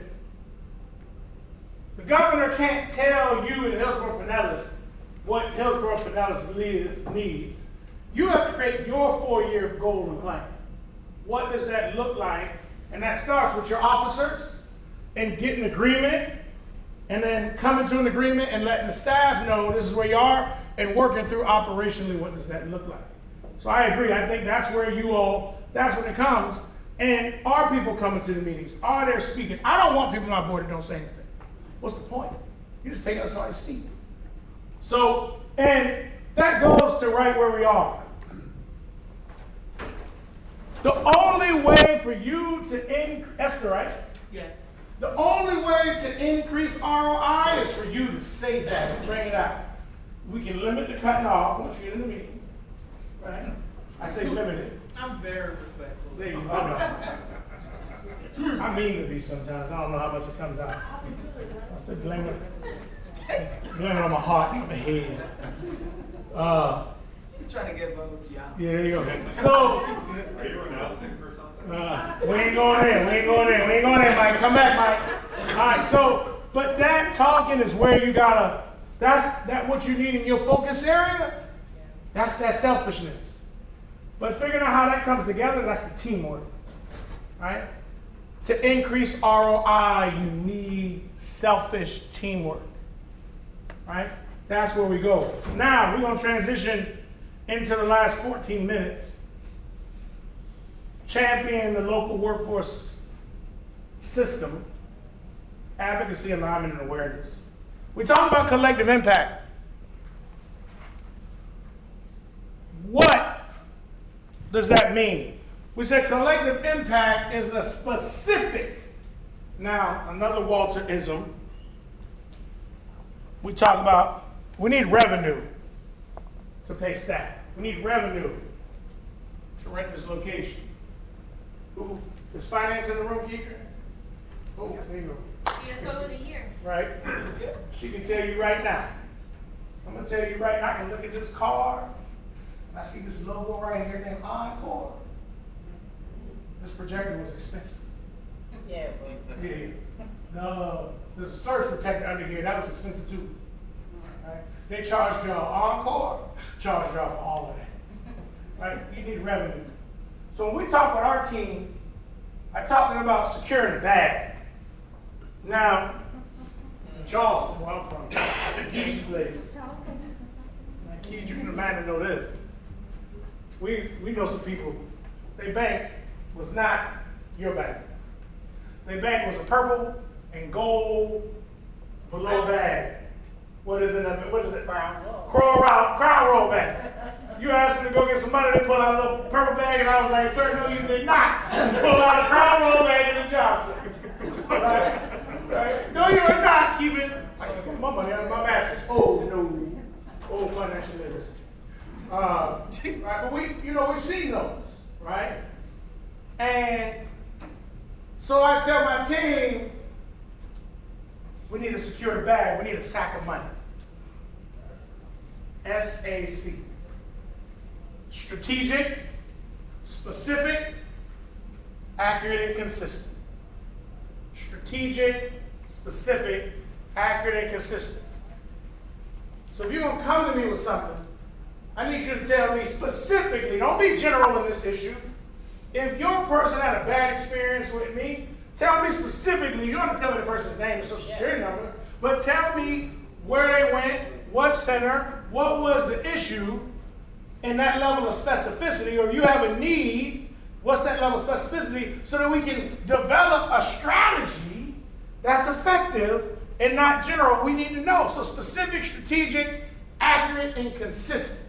And so when we talk about collective impact being a specific form of a collaboration concept, right, that removes isolated impact. See, isolated impact is, oh, I can do that. Oh, I can do that as well. Oh, I can do that as well. And it was like, okay, so you can walk, chew gum, jump up and down, twiddle us a circle, and say the alphabet backwards? I don't believe it. I don't believe it. So specifically, what can you do? What are you great at? And I want you to do that. I don't want to know what you're good at or average at. What are you great at, and bring that to the table. And so you have a specific group of partners that come together to collaborate to solve a specific complex social issue. You all are working to solve economic mobility through workforce development in Pinellas and Hillsborough. You've got your complex social issue. Now, collective impact in this specific form of collaboration concept, and as we talk about things that people don't use or not aware of, they don't call out collective impact in WIOA. But if you look at it, we can provide it. The research from the early 2010s on collective impact, somebody in Congress plagiarized. There's some exact same copy and paste sentences in the law from some of this research. They just didn't give credit, right? And so collective impact has 5 conditions. 1, common agenda. Why are we here? What is the complex social issue? You already got it. Economic mobility through workforce development. And that's the mobility of the businesses and the mobility of the job seekers. Because if the businesses aren't making money, they can't hire employees. They aren't generating tax revenue for your county. They aren't generating tax revenue for your city. So we need successful businesses to hire employees, and all of them combined run an economic system and generate economic revenue.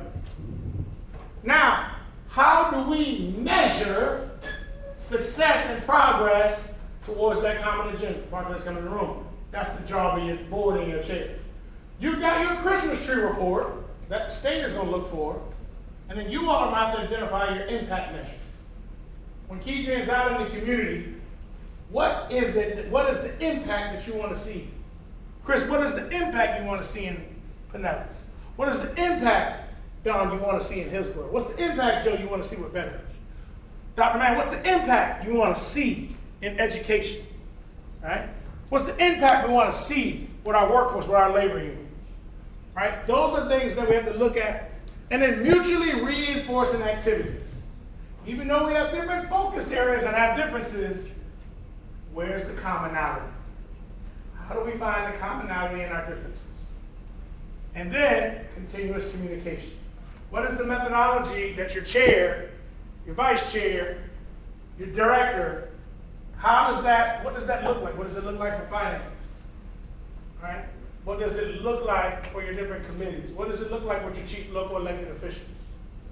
Right? How frequently are they communicating that? Right? You have to take your research and regional labor market analysis, another function. Right? Continuous communication. And then backbone support organization, the government took care of that, CareerSource Tampa Bay. Right? So you already have 2 of your 5 that they wrote into the law. The common agenda, the backbone support. Now the 6th condition is not research from a doctor, it's research from Walter. Take it as you wish. Right? The 6th condition, see, because I don't have a doctorate degree. Now I'm extremely educated from life. I've worked in job centers across America. I can tell you how the job center works and I don't need a degree. What they didn't list is team building.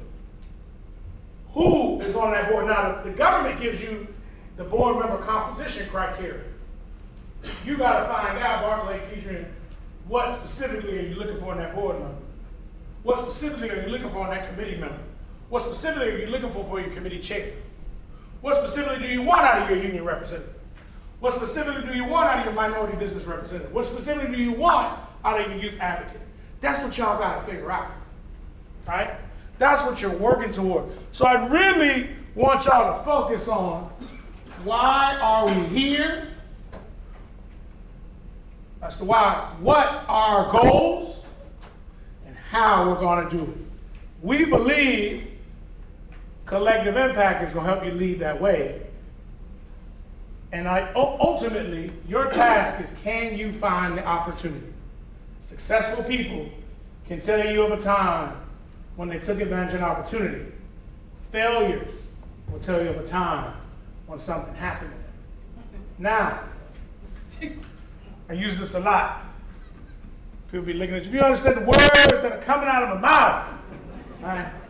This is a lot. Kedrian and staff getting there and they start talking about we owe in section this, section that. You say, excuse me, do you know I got a day job that ain't this? Right? Ain't. That's a word in South Carolina and Charleston. It's in the dictionary. We got it. And this is real. So staff, and I'm talking about everybody, even sir, what's your name in the back? Was shaking her head at me ferociously. Tyler. Right? Tyler. When y'all are talking to the board, remove all those acronyms. Remove all that jargon that you know. Keep it very simple for Barclay so we can know what we're doing. So they know when Don leaves here, when Chris leaves here, what does Chris need to do to advocate for Pinellas? Don't give them all that stuff. Right? No, they don't need all that. Right? So we got to keep it simple. Right? Now, ultimately, what y'all are going to have to do is the Workforce Congress for Hillsborough and Pinellas and CareerSource Tampa Bay. Ultimately, your goal is going to be your ability to translate. You all already represent the populations in your room. You represent your employer. You have your expertise. You know the goals you want to achieve, and you got a timeline that starts and stops every year, July through June. It's already started. What you're going to accomplish by June 30, 2026. Roy, Roy and Mitch, what are we going to do? We're going to figure out what we're going to do with these manufacturing businesses. All right? July through June. What are we going to do by this year, Barclay? What do you want to accomplish? We'll give you the strategic operations tracker. We'll give you the collective impact. What do you want to do with that? All right? Where do you want to be 4 years after this integration and merger? What are the impact measures? See, the state is not going to measure the success. There's no measure to success of this merger. You all have to measure and determine what you want to achieve and when. And is it a 2-year, 4-year, and 8-year goal? But ultimately, everybody in this room with selfish teamwork, we say in workforce, and Dr. Matt, I know you're in education, there's some other education people here, and I am not a linguist, right? And this is going to be wrong, and I don't care. Because this is a workforce boardroom, right? We all speak one language with different dialects. You speak veterans, Joe, right? You speak IBEW, right? You speak finance. See, staff, you got a role in this as well. You might speak CDFIs. The task at hand for y'all to be successful, you speak healthcare insurance. Good luck. Right? Right? Translate. Can you translate your dialect for the greater good of the CareerSource Tampa Bay Board? Can you all translate your dialect? Because you will have more workforce knowledge than the people that you go home to and work in. Can you translate that for the stakeholders that you represent? Can you translate what your stakeholders are telling you that you represent to your counterparts on this board? Keisha, can you translate what the board wants to your staff and partners? Barclay, are you clearly translating what the board wants to Keisha? So ultimately, whether it's seniors, whether it's the private sector, whether it's post-secondary, whether it's career technical education, whether it's nonprofits, whether it's apprenticeship, whether it's economic development, whether it's Pinellas, or whether it's Hillsborough, can you translate it effectively? We say that communication, how many of y'all ever used to use fax machines? Right? When Keidre and Amanda and I started, we used to have fax documents. And oh man. Oh man. Don't put my confirmation printout down and not tell me.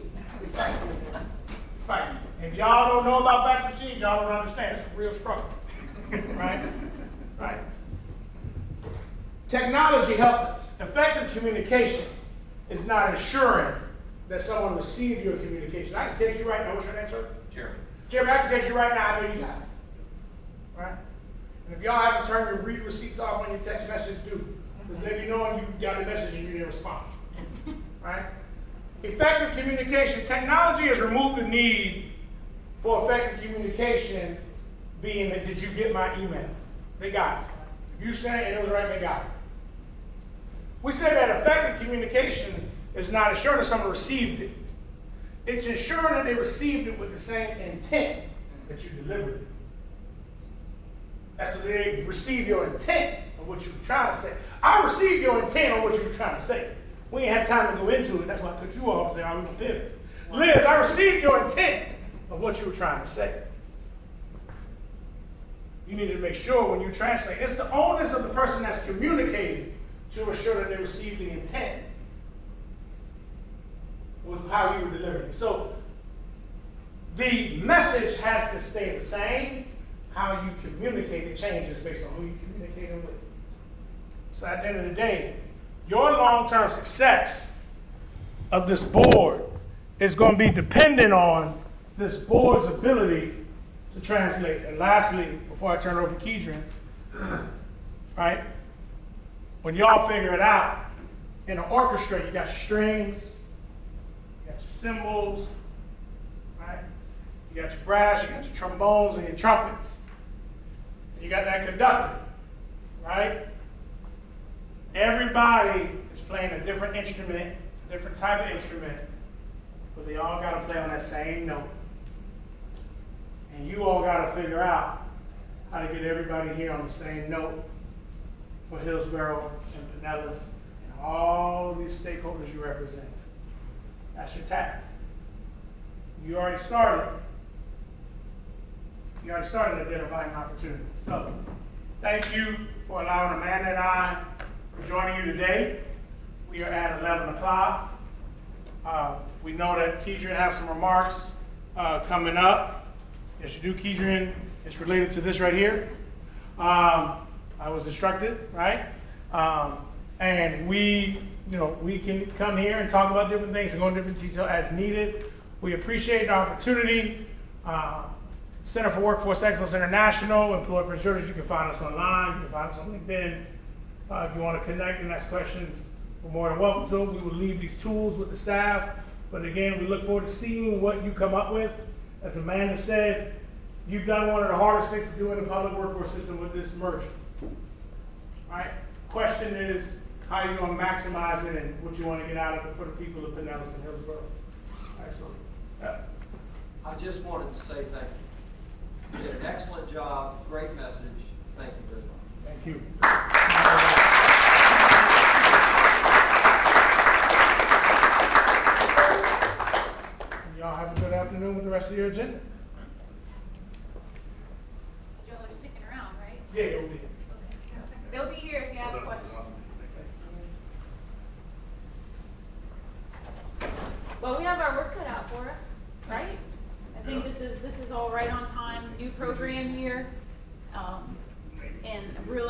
feedback and, you know, taken some ideas back to developing our, you know, standing committees. We have some ad hoc committees that are out there, but we haven't really reignited those yet, so I think that we've got a really good runway to work from.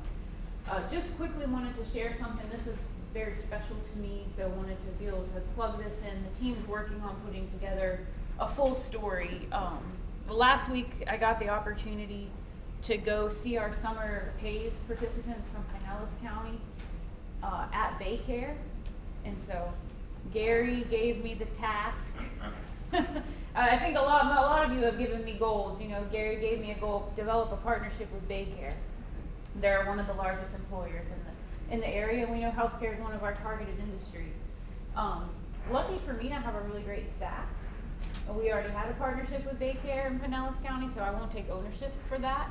I was really pleasantly surprised at the beginning of summer when I was going through and signing our paid work experience contract. We have 11 youth working at St. Anthony's Hospital this summer.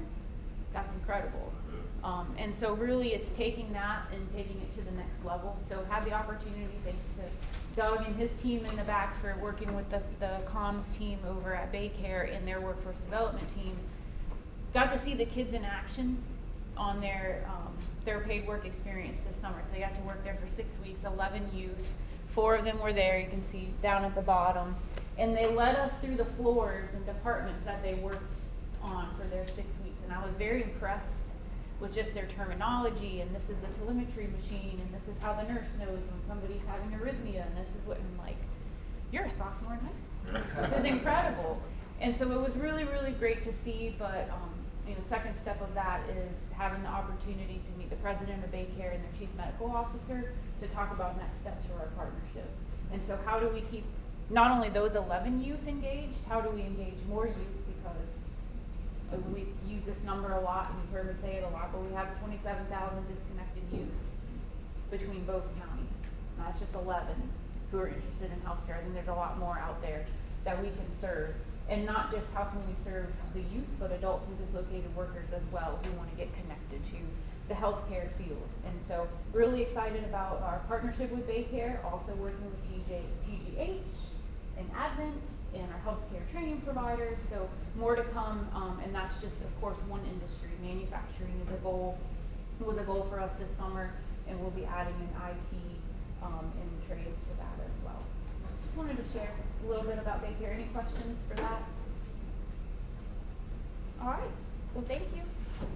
I'm going to turn it over to Chad. I know we didn't build in a break, but we are trying to keep it tight. If you need to take a break, obviously, please do so, and we'll have lunch shortly. Chad? Chad's going to go over performance. Good morning, everyone. Good morning, Chad. Take a little bit of your time today to go over performance metrics for CareerSource Tampa Bay. So the first report is the primary indicators of performance. This is a nationwide report. Boards across the country are measured against these metrics. Every 2 years, we negotiate with Florida Commerce for our goals. This is the start of year 2 for these goals. So all the goals you'll see here are for this current program year. There's 5 measures. They're focused on employment, credentials, and wages. And the goals, we just have to meet 90% of the goal in order to meet the goal. Anything over 100 is exceeding the goal. So employment. What we're looking at is the percentage of individuals that exited in the second. There's a metric for second quarter and there's a metric for fourth quarter. So looking at all of the individuals that exited and are in those quarters, did they have employment? So what the percentage is of employment out of the total exiters. There's specific goals for adult, dislocated worker, youth, and Wagner-Pfizer. And they range from 61.5% for Wagner-Pfizer, which for those of you that don't know, Wagner-Pfizer is our universal customer. Anybody in the 2-county area can come to CareerSource Tampa Bay and get services. So it's our universal customer. And then, so 61.5% for Wagner-Pfizer, and the highest is 82.9% for dislocated workers. Wages. So you're looking at, for second quarter only, for adult, dislocated worker and Wagner Pizer, the median wages in that quarter, right? So it's not the average, it's the median. So you've got a list of all the individuals that are in their second quarter after exit, and that middle person, what their quarterly wages were. So the sum of all their wages for that quarter. If you work a day and make $1, you count. If you don't work at all during that quarter, you're excluded from that metric. And there's goals, specific goals for adult, DW, youth, and Wagner Pizer. So the goals range from 4,067 for youth, all the way up to 11,125 for dislocated workers. Credentials. So you have an individual in WIOA that is in a training activity. The expectation is that they get a credential within 1 year after exit. Credentials, post-secondary degrees, occupational certificates, any sort of national recognized industry certification, those would count for those. The goals range from 62.7 for youth to 83.5 for dislocated workers. Measurable skill gains. So the number of customers that are in education or work-related training who obtain a measurable skill gain for each program year enrolled. So if you're in a ITA that covers multiple years, you have to have an MSG each of those years. Progress reports, grades. For OJT, right, it's documented skill progression, right? So just documenting all of those measurable skills gained at least once in the program year. So 59% for youth, all the way up to 84.6 for dislocated workers. And here's how we're performing for adult for quarter 3, right? So you want to be at least 90 in that third column. We are exceeding 4 of the 5 measures. With the credential attainment, we're at 92, so we're meeting it barely, but overall performing pretty well for adult.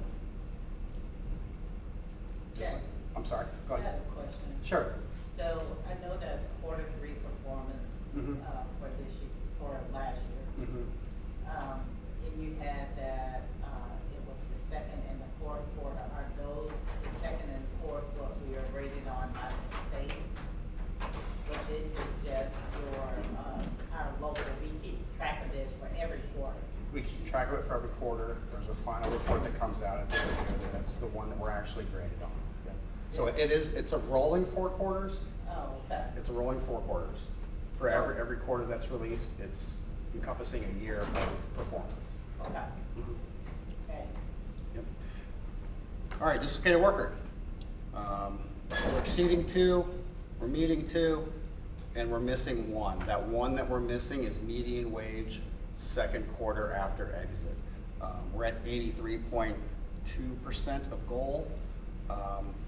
Dislocated worker is tough. It's a small subset of the WIOA. It's a lot smaller number than WIOA adult and WIOA youth, right? So it's really managing those cases and ensuring they're working in the second quarter is really important. We do track this as best we can. We don't have access to all the information, but I've said it before, this is going to be really close whether we meet this goal or not. It's going to be right on the edge there from what we can see. Youth. We're exceeding 4 metrics. We're meeting 1. Very close to exceeding that 1 metric, employed second quarter after exit. We're at 79.2. We need to be at 79.4 to exceed. So right there.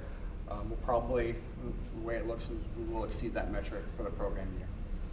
But overall, the youth program is performing really, really well. And then Wagner Pizer, our universal customer, exceeding all metrics for that too. So $1,000 more for second quarter after exit than goal. Really positive. And then the employment rates too. Fourth quarter after exit at 111% is performing very well. That's primary indicators. here's REACH, which REACH is a state report, provides letter grades for all 21 boards across the state. It's focused on long-term self-sufficiency of participants. The metrics and goals are established by CareerSource Florida in conjunction with the governor's office. And there are 6 job seeker metrics and two employer metrics. And it's the same thing with this, it's a rolling 4 quarters when it comes out. So the first metric is participants with increased earnings. So what you're looking at here, you've got all of your exiters for WIOA adult and dislocated worker and Wagner Pizer, right? So it's excluding WIOA youth from here, but you're looking at the how much money they made 2 quarters before they came to us and were enrolled in our programs, to how much they're making 2 quarters after they exit us, right? The weight here is largest, it's 25% of the grade is this metric. The goal is for 50% of those exiters to have an increased earnings. We're at 37.5, so still some work to do here for sure.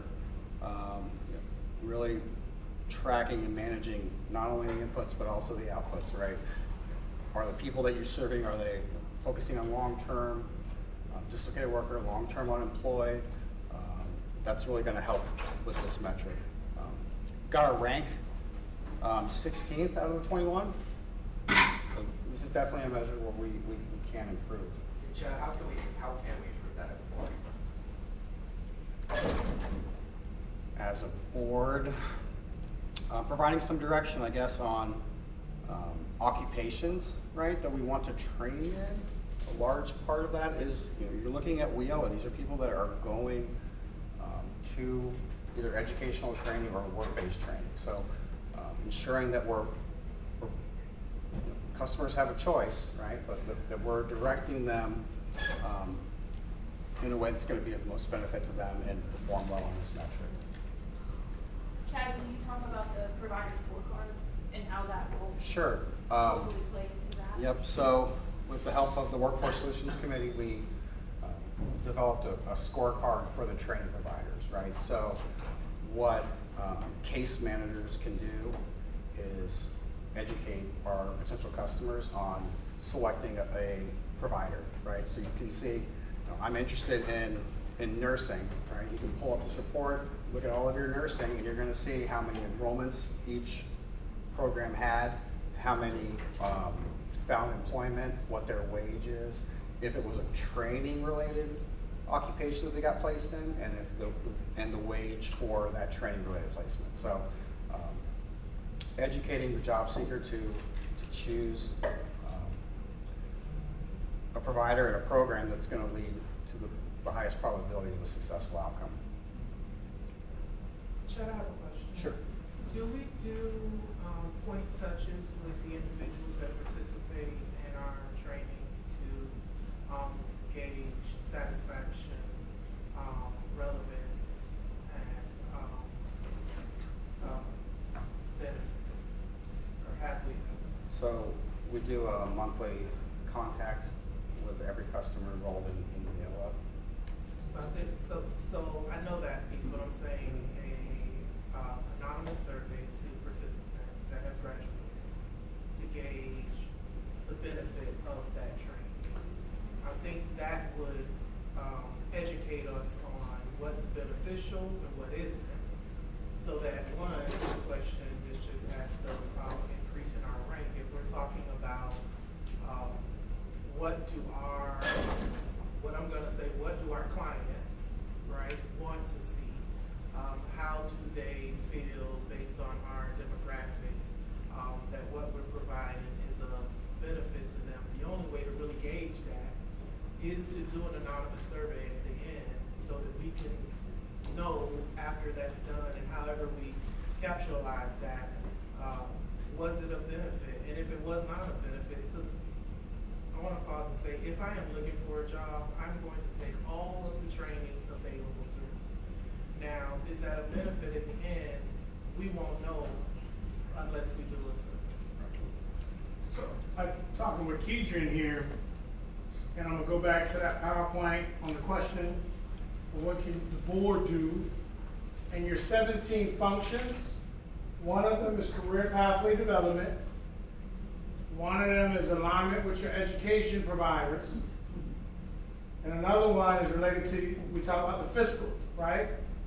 So one of the things from that question is, the board is 51% business, businesses representing businesses in Hillsborough and Pinellas.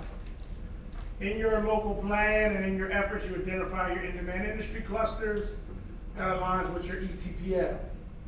So from a business is, putting businesses from each cluster in a room, and you all know those businesses, you got chamber members, you have economic development on your board, put those businesses in the room and really go through who they're hiring, what's the pay that they're paying.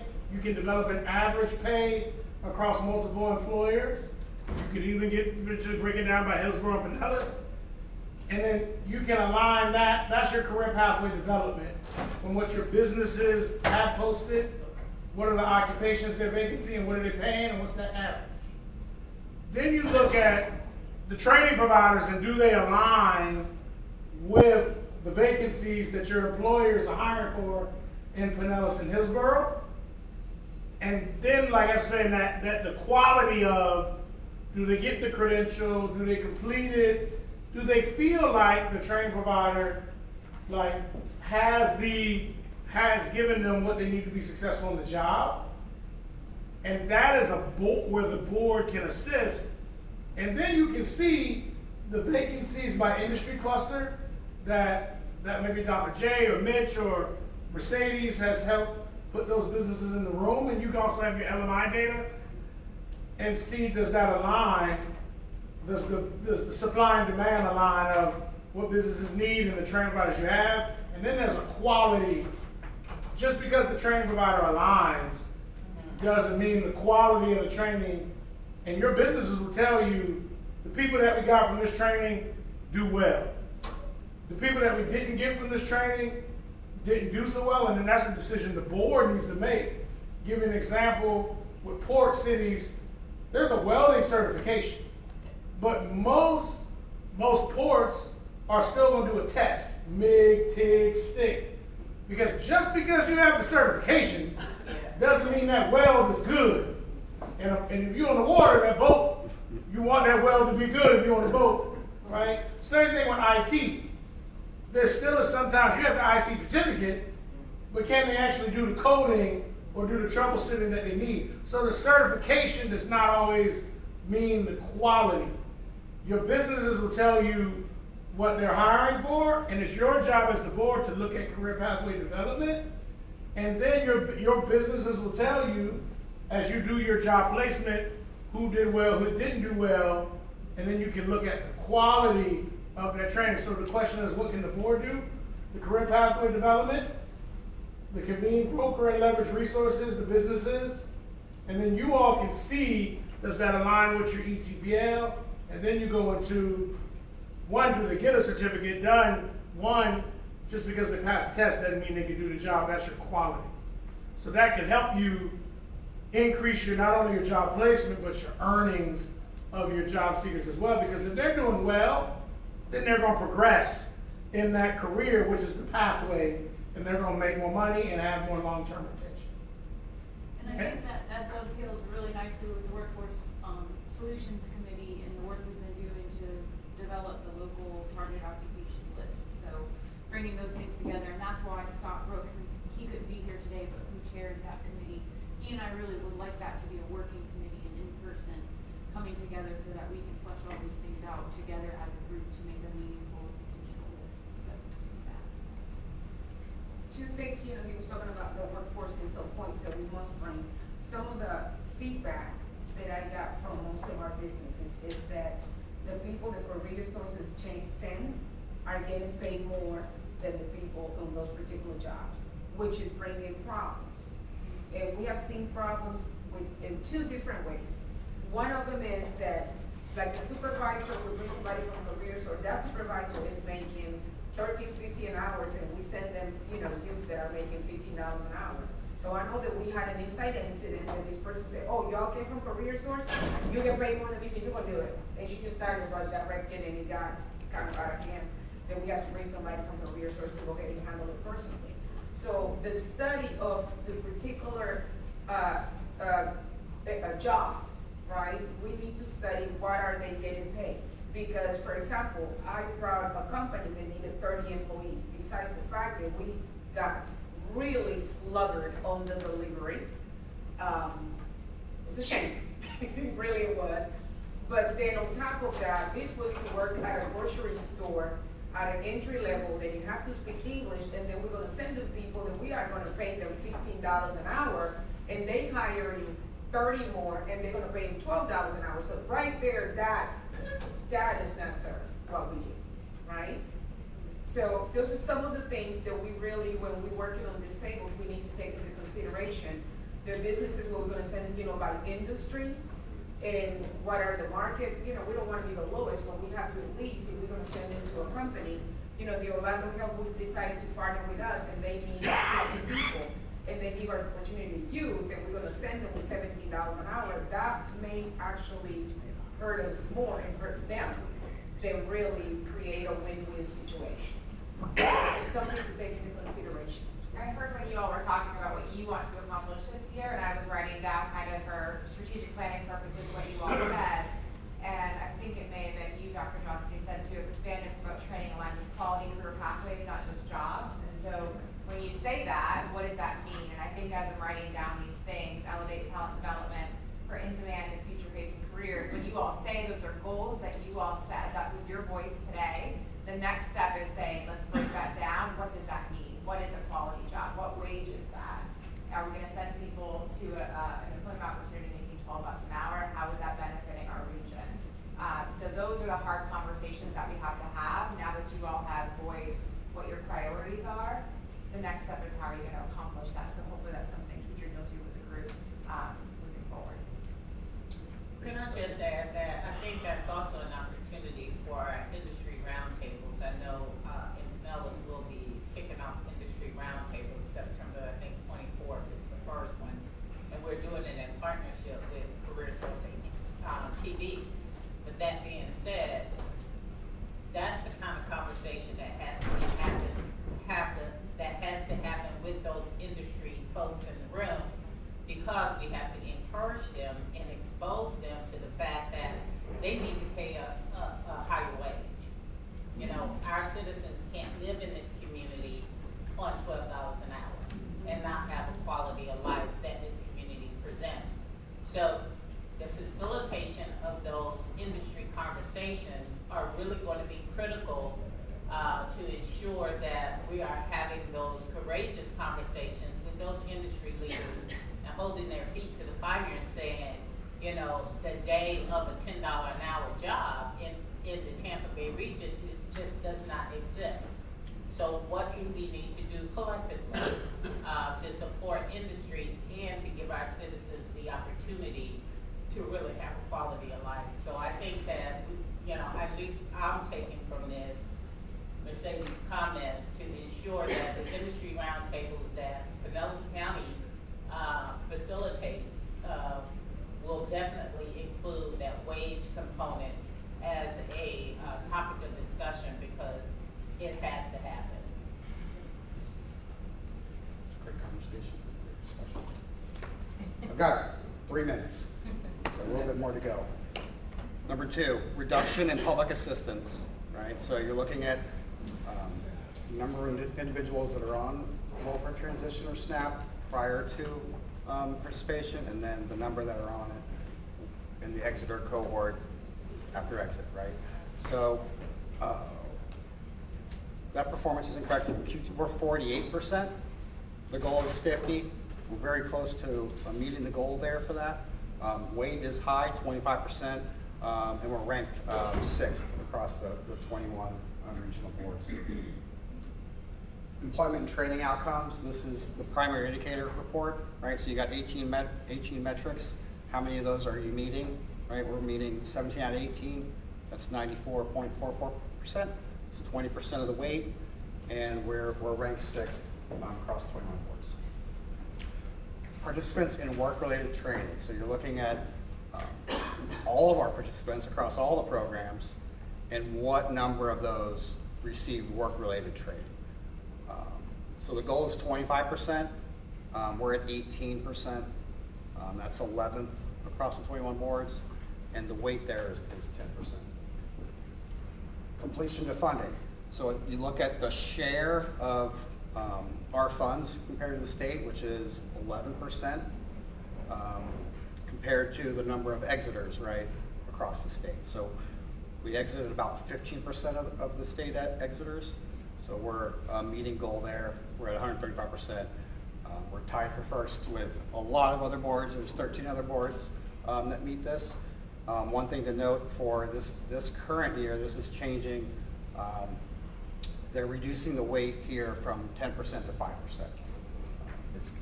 I'll go into what they're replacing that with in a second, which is this metric. For program year 24-25, this was a bonus points. You can get 5 extra bonus points for serving individuals on public assistance, right? So just the number of individuals that you're serving and how many of them are on SNAP or TANF. This is going to be not going to be bonus points for this year. It's going to be 5% weight included in all of the metrics. We are ranked number 1 with that, and tied with 9 other boards though. And here's the 2 employer metrics, right? So you've got continued repeat business. So looking at all the employers that we served in the last 3 years, we want to serve 35% of them this current year. So it's reaching out and providing services to those employers that we've served in the past 3 years. So 5% weight, we're at 39%, goal is 35. We're ranked number 1 with that, tied with 7 other boards. And then the last metric is year-over-year business penetration. So you're looking at all of the employers in Hillsborough and Pinellas County. And what percentage of them are we serving, right? And we want to do a 4% increase every year, right? So Q2, the goal is 4% increase. We're at 2.81. Performing pretty well compared to the rest of the boards. We're ranked 3, tied with 2 other boards, and the weight there is 5%. Here's the overall scores for Q2. There are 6 A's. We are one of them. We're at 93.54, so a nice solid A. We don't expect that to change too much for quarter 4. Going into this year, though, we performed really well on that completion of funding, but that's being reduced from 10 to 5. We do perform well on the individuals that are receiving public assistance. So there is some work we have to do. We do have to be strategic to maintain that A because they have changed the scoring slightly. So. We're only listed last on here because it's an alphabetical order. That is correct. It's alphabetical order. Technically number 6. Correct. Chad, I do have a question. Sure. Do you see a great impact from the federal funding or what we see coming down the pipe? Not only from federal like WIOA, but businesses. Case in point, I'm a business owner. I have federal contracts that have been suspended because of some of DOGE and all of that. So are we out talking to businesses and saying, hey, is there going to be an impact coming up with any of the federal or state funding, and how do we now mitigate that to get ahead of that? So for DOGE, it's hard to say. I'll answer that. Sure. There's so many unknowns in that space. Our funding for this program year wasn't significantly impacted from the federal state level. We were very lucky. We only received a $100,000 roughly impact, which will take better than $1 million or more. Way better than my $3 million. But down the road, yes. I think it's better to be safe than sorry and anticipate that we're going to receive some funding cuts. And so a lot of what we talked about today, and a goal that I have is how do we diversify funding and get some different funding streams. Like Walter said earlier, he's figured it out, cracked the code. They only a small portion of what they do for their $30 million budget is federal funds, where a large portion of what we do does operate on federal funds or state and local funds. And so starting to transition that thought process of how do we do that. So it is in progress, but I need everyone's help to help me get there. Well, I said that, I think it's important because of the customers we serve, right? At the grassroots, we're sending them there and the funding is not available. With board members need to know how we're mitigating that and getting ahead of that so we can build that bridge that covers us communities that need it. And I think that's what's incumbent upon us, right? I mean, we sat down and are looking at initiatives together in a different way because we should. And when we say a different way, not some of the things we did in the past, look at things in a different way. That's you and I joined board at the same time because of that, right? You know, it's, you know, but looking at how we can collectively grow with different initiatives and have CareerSource be part of that versus a letter of support. And funding diversity is going to certainly be part of our strategic planning process, and I'm going to just touch on that in a little bit. Okay, thank you. Absolutely. Thank you all. I'm out of time, but if you have any questions, just feel free to reach out. We were very, very lucky today to have Adrienne Johnston from CareerSource Florida in Tallahassee. She is the CEO of CareerSource Florida. She was able to carve out a few minutes in her busy schedule to just talk to us briefly about what's going on in Tallahassee, CareerSource Florida, to know a little bit about commerce and what they do. Wanted to make sure that you were able to hear some state as well, so I'll turn it over to Adrienne. Thank you so much, Adrienne. Hey, good morning. Thanks so much for having me. Just want to confirm, can you hear me okay? Yes. Okay. Well, I appreciate the chance to speak with you. I understand you're having your retreat, trying to think through your plans and strategies for the upcoming year for your local board. So I hope it's helpful to have a little bit of an overview of what we see at the state level and what our role is at CareerSource Florida. And how we really, can be a tool and a resource for you at the local level to help with alignment with the state goals that are in place. So I'll just start with a high-level overview. Stop me if you have questions as we go through, or we can always, do questions at the end. I'm happy to do it either way.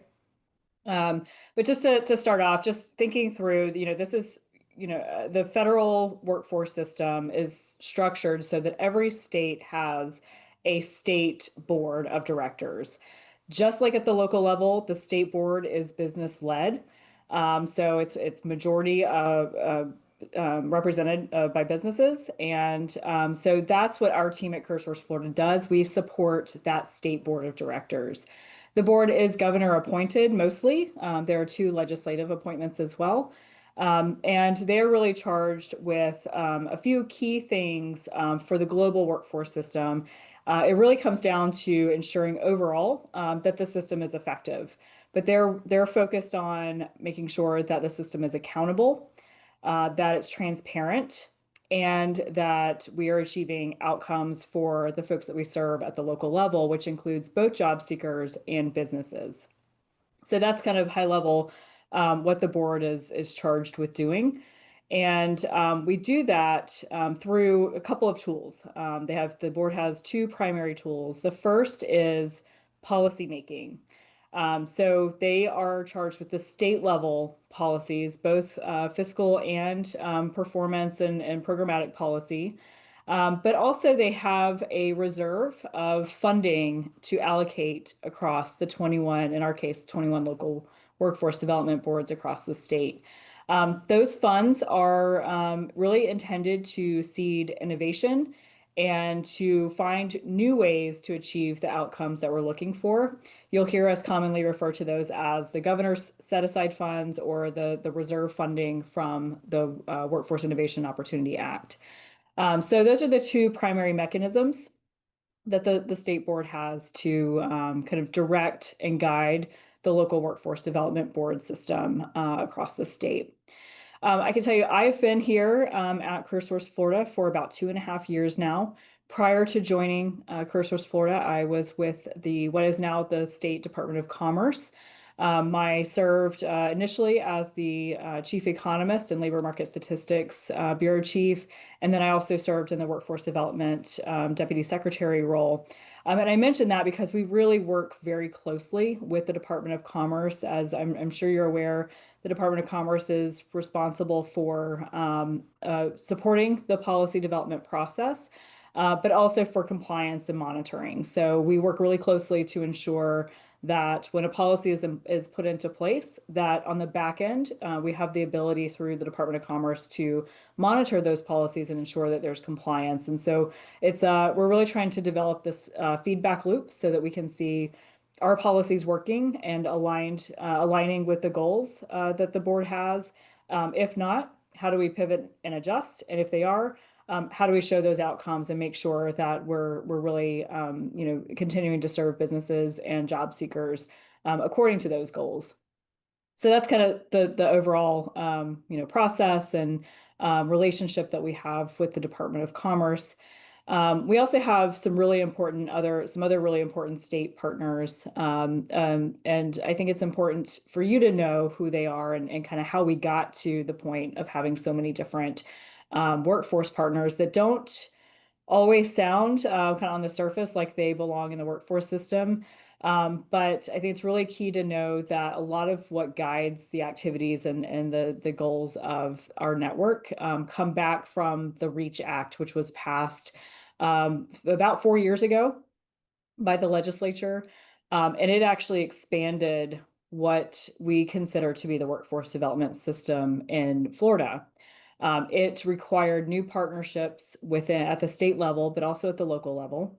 And to that end, we've formalized a lot of those partnerships and gone even beyond what the REACH Act requires through a state plan that we submit to the federal government every year, or every 4 years, I'm sorry. So some of those partners include the Department of Children and Families. As I'm sure you know, there are a lot of folks who they may be receiving assistance through either the TANF program or the SNAP program.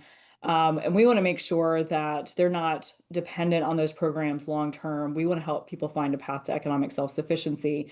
And so the REACH Act really pushed us in the direction to make sure that there's a tight partnership and linkage between the customers being served through the Department of Children and Families, but also those being served at the network. And so we now have joint goals together with the Department of Children and Families, with the Department of Commerce, with the Department of Education and Elder Affairs, to make sure that when we have customers who could be effectively served by all of our organizations, that we're doing it in a meaningful way and we're not just passing people around. So to that end, we have a state plan that outlines how we do those handoffs, how we make sure that we're aligned in our goals, and how we are developing processes to do those warm handoffs and make sure that people are not lost through the system. I mentioned the state plan because I also really want to point out we have some lofty goals in that plan. We've gone above and beyond what the federal government requires of our network. One of the key goals in that plan that I always like to highlight is kind of to me, it's the North Star. And it's the goal to increase the labor force participation rate in Florida to 63% over the next, now it's the next 3 years. It was a 4-year goal set last year. And I mention that as important because we know we have a growing state. Our economy is really still performing well. Prior to the pandemic back in 2019, when I was chief economist at Commerce, the thing that we were always talking about was labor shortages. How do we engage people in the labor market and increase the skill set that people have so that they can engage with industry in a meaningful way and help industry to continue to grow and expand? After the pandemic and even before it was over for most other states, Florida went right back to that same posture. We had a very tight labor market. We were continuing to expand and grow and diversify. And so through the last 5 years, that has still been the story for us, is that we still hear from business every day that they need talent. And so part of our ability to do that is to help people engage in the labor force who otherwise would not be able to, or maybe would not be able to their full potential in the way that industry needs them to. And so that's where our network comes in, and the partnerships are so important. We have the tools and resources to help individuals who maybe otherwise would not have access to training, wouldn't have access to a job that could really launch their career. And so being able to provide those tools and services is critical, and bringing people from the sidelines and making sure that they're engaged in that labor force. So that's something that I always try to communicate with folks is it's more than just providing job training services and employment services. We're really trying to help the overall economy of our state function as effectively as possible and help meet the demand of industry. So those are some big picture things that we do. I'll go back to the REACH Act again and just highlight that we pull a lot of the activities that our team is doing from the requirements of the REACH Act. Things like letter grades. So as I'm sure you're aware, we rate each of the local workforce development boards across the state for certain measures. Again, trying to make sure that we have a level of accountability and transparency in our system, and that when we say we're reaching towards certain outcomes, that we're actually achieving those outcomes, and we have a measurable way to do that. And it goes beyond the federal requirements of the system, which I think is incredibly powerful. We're trying to use data to show and direct us to make sure that we're actually meeting the customer needs here in Florida, beyond just the minimum requirements. We have things like the industry and education consortia that our team kind of monitors and helps provide some assistance to the local areas, just to make sure that industry and education are getting together in the same room at a local level, and making sure that those partnerships are there, that the communication is there, so that our network can be responsive to changing education and training needs. So we also have the master credential list. If you're not familiar with that, this is a way for the state of Florida to have a catalog of credentials that are really guiding the way funding can be allocated for certain programs, for certain state and federal funding streams. And the idea is to incentivize individuals and training providers to pursue the certifications and training programs that are going to lead to the highest return on investment for both that individual who receives the training, but also the industry who really needs that training and needs those skill sets. So our team manages that and works with you at the local level to ensure that those training programs, the certifications that are needed by industry in your area, that those are represented on that master credential list. So those are just a few ways that we work with the local areas. Those are a few things that our team is focused on. But at the end of the day, we are here again as a resource for you, for Kedrian and her team, to make sure that when you run into roadblocks and hiccups and things that are not maybe aligning with the statewide goals, that we can find solutions for you to do that. I also wanted to mention, one of the things that we're really focused on here at CareerSource Florida is making sure that you as board members and also your chief local elected officials understand that we are here, we exist, we are a resource for you. And that you have a lot of control at the local level for what you do and how services are provided and how you engage with industry. And so if you ever have questions, if you ever need more information, it is an open invitation. We are happy to do things like this, come speak and share with you at your board meetings or retreats. But we're also a phone call away. So we're a resource for you as well. And just really want to encourage you to reach out. And we will try to have touch points that are specifically geared towards you as board members or towards your chief local elected officials as well, just to make sure there's an open line of communication and that we're here as a resource. So I said a whole lot. I am happy to expand on anything further if you have questions, or I can kind of leave it there, and you're always welcome to reach out later if you'd like to.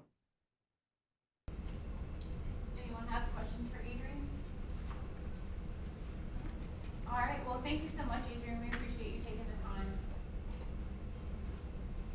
Absolutely. Thanks.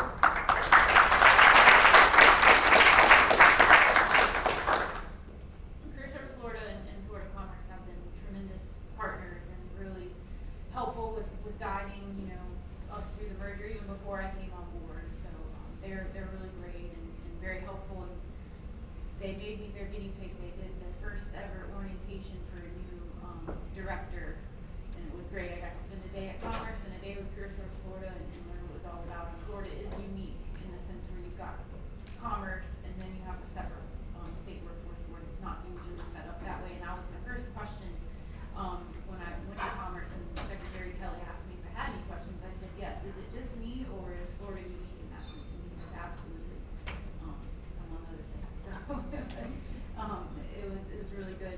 I'm not gonna, do a deep dive on, my section just to keep us on track here. Doug, who is very wonderful PR and marketing, guy for us, he wants us to get a picture outside. So just quickly, wanted to make sure that I shared with you all, Walter and Amanda are gonna remain engaged with us after today. Today is just planting the seed. Amanda specifically, has a lot of experience. They mentioned Virgin Islands, and I don't know all the other states, but where she's developed, in partnership with the local CEOs and workforce boards, strategic plans, regional plans, and things like that. You know, they always say surround yourself with people who are smarter than you. So I really look forward to partnering with her and Walter to take all the things that we talked about today, and really putting that into a strategic and meaningful plan for our local region, so that hopefully when we come back here for our next annual training, we can do more of those strategic conversations and talk about what is the ROI, where did we start and where did we land. So I'll leave it there. I'm gonna. Next up, we have a very, very important part of our retreat, Gray Robinson. Our general counsel, Stephanie Marchman, was kind enough to make time in her very busy schedule to join us today via Zoom. She lives in Gainesville, so she sometimes comes in person, but a lot of times she'll be on Zoom. She's going to share important information with you all about public records requests, board governance, sunshine law, and those types of things. So please, especially my new folks, we have a lot of rules that we have to follow as it relates to the board. So just let us know if you have any questions and just give Stephanie your full attention. Appreciate it. Stephanie, I will go ahead and turn it over to you. Thank you. Thank you so much, Kedrian. Good to see you all. Pleased to be with you today during your retreat. I hear I'm the last presentation, so I'll do my best to go through this quickly and efficiently, but certainly if you have questions, probably the easiest thing to do would just be to, I'll probably stop during the each relevant section. So if anybody has questions, I'm glad to answer them. And then, or if you think of anything afterwards, you're always welcome to email me or call me, and happy to talk through whatever your questions are. So first, this is basically the agenda for the presentation. I'm gonna briefly cover the purpose of our local workforce development board. We'll cover sunshine law, public records law, the code of ethics under chapter 112, and then we'll specifically cover conflicts of interest and related party contracts. So the workforce development board purpose, I think, is important in this context because it ties to why this entity is governed by the Sunshine Law and Open Records Law. So this is the state board's purpose, taken directly from statute, which is to design and implement strategies that help Floridians enter, remain in, and advance in the workplace. The purpose trickles down to and is implemented by, on the local level, by the local workforce development boards, which use federal, state, and local funding to provide resources to job-seeking Floridians and businesses. The state board and the local workforce development boards are required to operate in the most open and accessible manner consistent with this public purpose. So this is actually taken right from the statute. In terms of our workforce development board, that purpose is provided, your purpose is provided in the bylaws. This is a summary of the purpose taken from the bylaws, which is provide a comprehensive, high-quality workforce delivery system, deliver customer-focused, value-added workforce solutions, administer workforce programs and activities, act as a local sub-grant or grant subrecipient, administrative entity, and fiscal agent, enhance provision of workforce development services, ensure economic health of the community, and provide a special emphasis to welfare recipients and economically disadvantaged individuals. So in terms of, yes.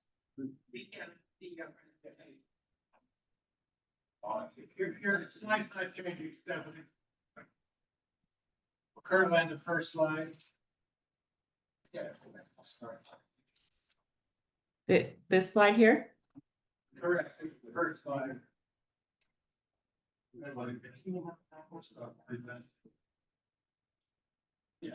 she is gonna start with that.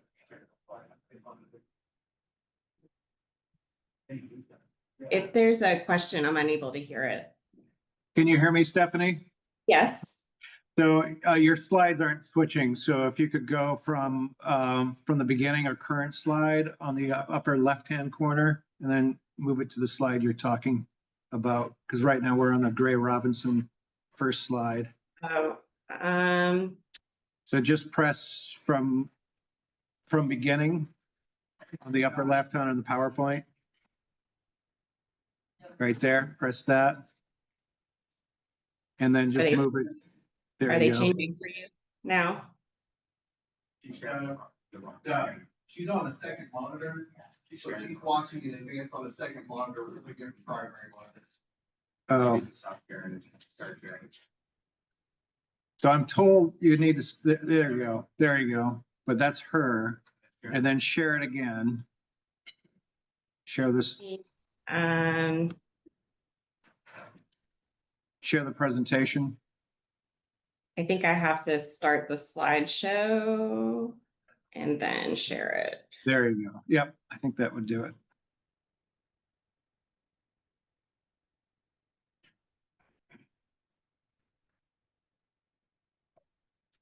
There you go. Okay. There you go. And then just move it. See if it will move.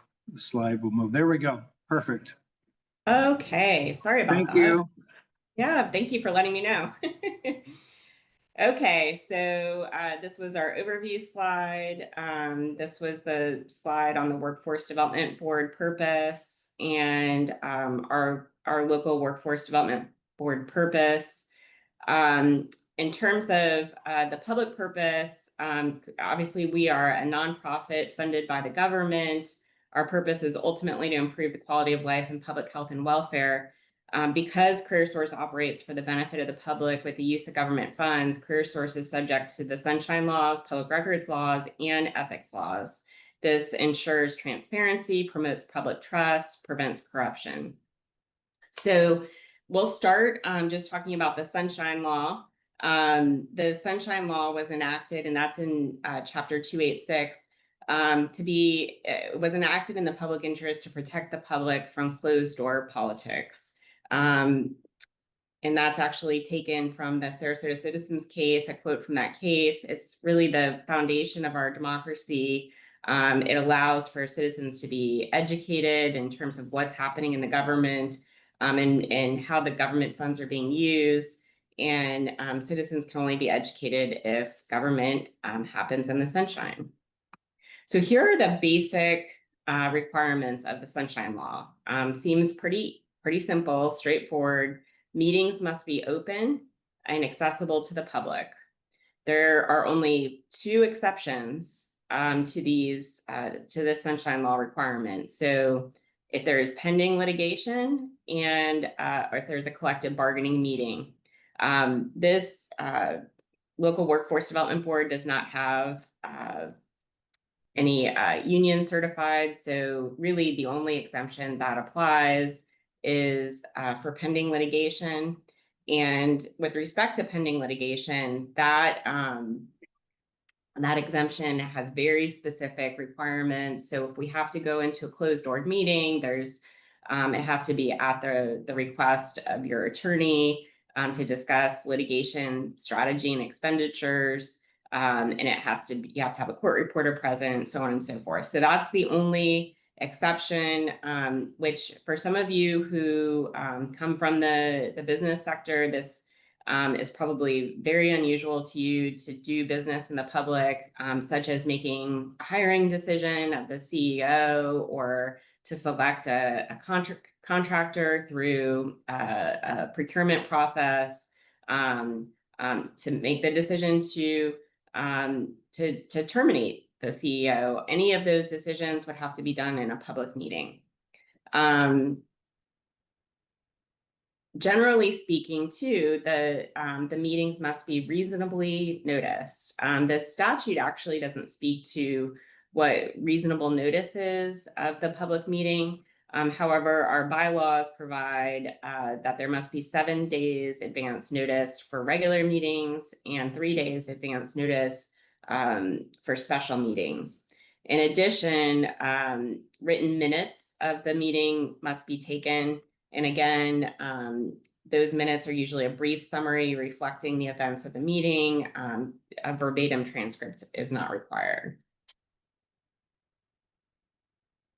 So in terms of scope, the public meeting requirement applies to 2 or more members of our board or committee, any committee of CareerSource, gathering to discuss some matter which will foreseeably come before that same board or committee for action.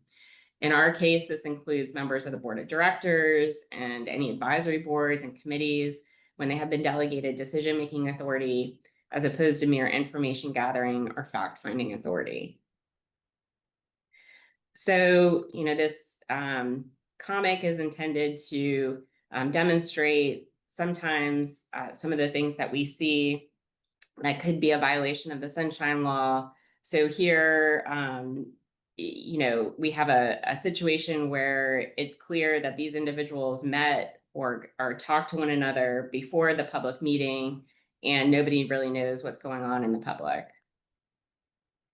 So here are really the key things to remember about the Sunshine Law. If 2 or more board members need to discuss board-related business, a meeting must be officially noticed. You do not want to call, text, message, or email each other on board-related business. All discussions that you have amongst each other about board business must be in an open notice meeting. You cannot have a person act as a go-between. So in other words, you wouldn't have one board member contact me and say, here's how I want to vote on this issue coming up on the next agenda. Can you find out how so-and-so wants to vote? And then I would go act as a conduit, go talk to the other board member, find out how they're going to vote, bring it back to the board member. That is impermissible. You also want to avoid whispering or passing notes at a notice meeting, because that could be considered an unnoticed private meeting if discussing board business. You probably also want to avoid texting each other during the meeting as well. Once a meeting is adjourned, don't talk to the other board members about board business on your way out the room or in the parking lot. And members of the public must be provided an opportunity to address the board during the decision-making process and before a decision is made. That's a key, a statutory requirement that was added fairly recently to the statute, requiring that publics give the opportunity to participate in meetings. Public meeting requirements do not apply to discussions with consortium members, discussions with state legislators, discussions with CareerSource Florida board members, and discussions with the staff.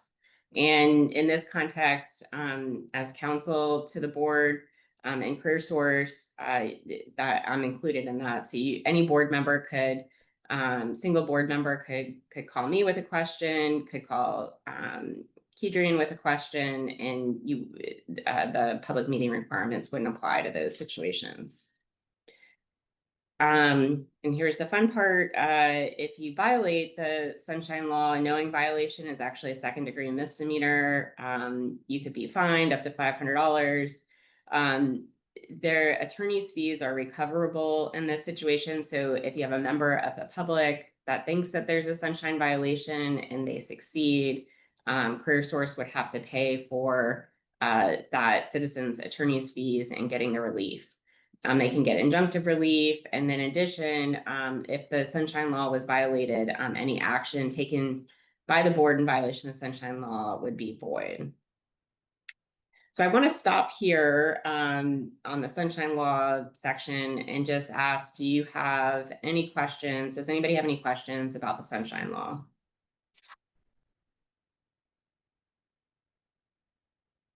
Okay, hearing none.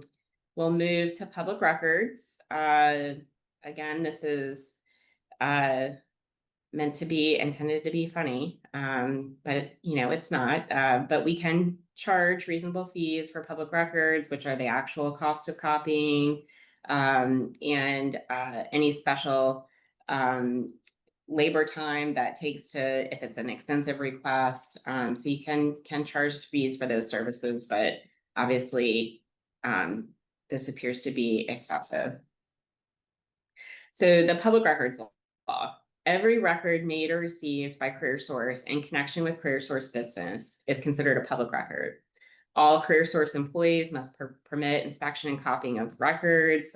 This would apply to board members as well, committee members, contractors, really anybody that creates a record on behalf of CareerSource in connection with CareerSource business, that's going to be a public record. Not limited to traditional written documents, so your text messages would be considered a public record, emails about CareerSource business, again, a public record, videos that are made, social media posts that are made, voicemails, photographs, all could be public records as long as it's made or received by somebody on behalf of CareerSource related to CareerSource business. Important things to know about the public records law. Public records can only be destroyed in accordance with a specific process under state law. The law applies to communications with citizens, customers, employees, consultants, counsel, others involving CareerSource business. Even if it's your own personal computer, laptop, or phone, it's really the nature of the record that determines whether it's a public record or not the location. Certainly purely personal emails or texts aren't public records, but they're, you know, in terms of whether those emails or texts are created on CareerSource property, so computers, there is no expectation of privacy on those CareerSource owned computers. Important things to know about the public records law. There's no unfinished business exemption, so drafts and notes can be a public record. A public records request can be verbal, written, or emailed by any person at any time for any or no reason. Under the public records law, you can't require the requester to provide their name, and they don't have to say why they're requesting the records. It's important for you all to know if you do get a public records request to notify Kedrian right away so that she can assist you with responding to the request appropriately. There are many exemptions under the public records law. So while a document or a record might be a public record law, I believe there's over 1,000 exemptions under state law, which makes a record confidential and or exempt. Some common examples are employee medical records, so security numbers, credit card numbers, bank account numbers, and in the context of CareerSource Tampa Bay, the identity of your program participants is expressly made confidential and exempt under the public records law. Just another silly cartoon. Violation of the public records law, the state attorney or grand jury can be involved, private parties can sue. Similar penalties: first-degree misdemeanor, $500 fine, attorney's fees and costs, trial, civil relief. And of course, you know, you could have a negative press coverage and reputational damage for violating the public records law. Any questions about the public records laws? Okay. I did want to mention this resource because I do think it is very helpful. The Florida Attorney General has an open government page, and there on that page, there's actually a link to this Government in the Sunshine Manual, which is updated every year. And that is a really helpful resource in terms of both public meetings and public records. While those laws might seem straightforward, sometimes they can get a little tricky in terms of, and there's lots of guidance, case law, and advisory opinions in this manual. All right, well, we will move on to ethics. So this is the Florida's Code of Ethics purpose, taken directly from the statute. The purpose of the ethics code is to ensure that no officer or employee of a state agency or a county, city, or other political subdivision of the state shall have any interest, financial or otherwise, direct or indirect, engage in any business transaction or professional activity, or incur any obligation of any nature which is in substantial conflict with the proper discharge of his or her duties in the public interest. And it's worth noting that workforce development boards in Florida are by statute have to comply with 112. So I'm going to give you just a brief summary of that, the ethics code in 112. If you do come up with a scenario and you're not sure if there's an ethics problem or not, feel free to give me a call. Whether you should vote, abstain from voting on a matter, whether you think you might have some sort of conflict. Let's talk about it, ideally before the meeting, before the board meeting, so we can sort through, and I can give you some guidance on what I think you need to do. Ultimately, the ethics code requires you to be sure that you don't use your position at CareerSource Tampa Bay to secure anything special for yourself, your family, your friends, or anyone else. That's sort of at the very core of the Florida Ethics Code. So here are some caution areas under the ethics code. You don't want to take anything of value for you or your family over $100. That can be an ethics violation. You don't want to ask people for gifts who are associated with CareerSource Tampa Bay, such as a lobbyist, a vendor, customer, or anyone doing business with CareerSource Tampa Bay. You want to be careful about misuse of information. So don't use information now or in the future which you learned due to your position at CareerSource Tampa Bay to gain some special advantage for you or your family or anyone else. And of course, you don't want to misuse your position. Don't try to get any special advantage for you or your family or anyone else as a result of your position. In terms of doing business with CareerSource Tampa Bay, you or your family should not do business with CareerSource Tampa Bay or with a business or agency doing business with CareerSource Tampa Bay. Check whether it's prohibited conflict. And we're going to talk about these related party contracts a little bit more and how those are handled, because I know that comes up often on your agendas. Secondary employment, you can't take a job with a company that does business with CareerSource Tampa Bay. Honoraria, you can't accept a payment to speak or write for an organization. Reasonable expenses can be paid. And nepotism, you can't hire, promote, or advocate for your relatives to get a job with CareerSource Tampa Bay. This is Form 8B, which is many of you are familiar with having to fill out when we have related party contracts. Under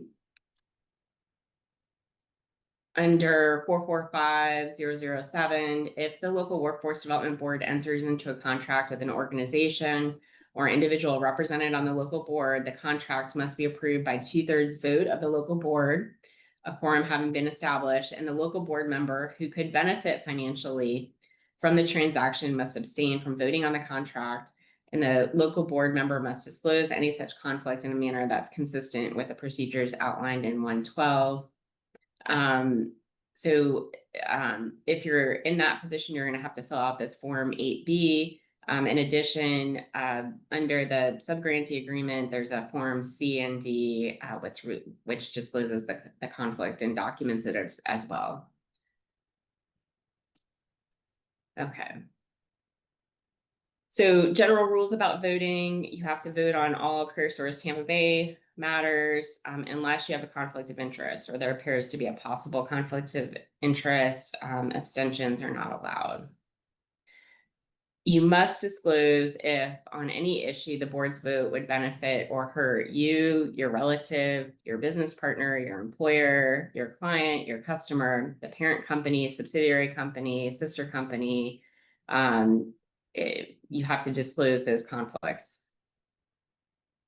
And not only disclose the conflict, abstain from voting, and then you have to submit the voting abstention form to the Administrative Services Coordinator. And here is the process, again, just for the related party contracts. CareerSource Tampa Bay may contract with a board member or board member's relative, but only if approved by 2/3 vote. You disclose the nature of the conflict and abstain from voting. You have to fill out the 8B form, and then the forms made part of the minutes. And also note, we can't have this on the consent agenda. In addition, has to be disclosed to the Department of Florida Commerce. The contract has to be published on our website and has to remain on the website. And then the following forms have to be submitted to Florida Commerce, which is the Form C&D I mentioned earlier, the board membership roster at the time of the vote, the draft of the contract and amendments, documentation supporting the procurement method, and a copy of the board meeting minutes. So penalties for an ethics code violation, impeachment, removal from office, suspension from office, public censure, reprimand, demotion, reduction in salary level. Obviously, this is for public employees. Forfeiture of 1/3 salary, civil penalty, and restitution. I did want to note too that as board members, you're required to do the financial disclosure forms. And did want to mention too, the Florida Commission on Ethics does have advisory opinions. If you came to me with an ethics question, I'd likely look here. You can also call the Florida Commission on Ethics, and they'll give you advice on the phone. And my experience has been they cannot, it's a safe place to call for advice because they don't have the ability or jurisdiction to actually initiate a complaint, an ethics complaint. So you can call. My recommendation would be to call before you act, before the conflict occurs or potential conflict, and get that advice before any ethics violation occurs. So happy to answer any questions anybody has, or you have my email address, and then I've put my direct phone number there. Any questions?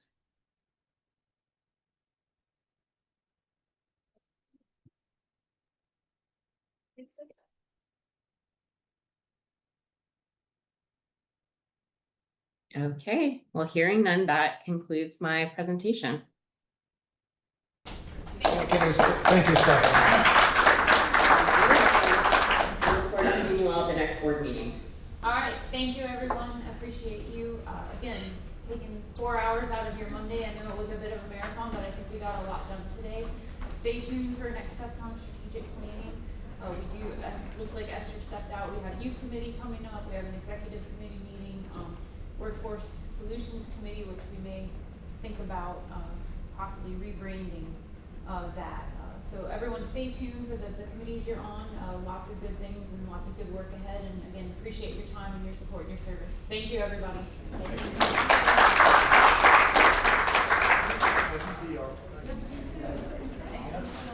Good job.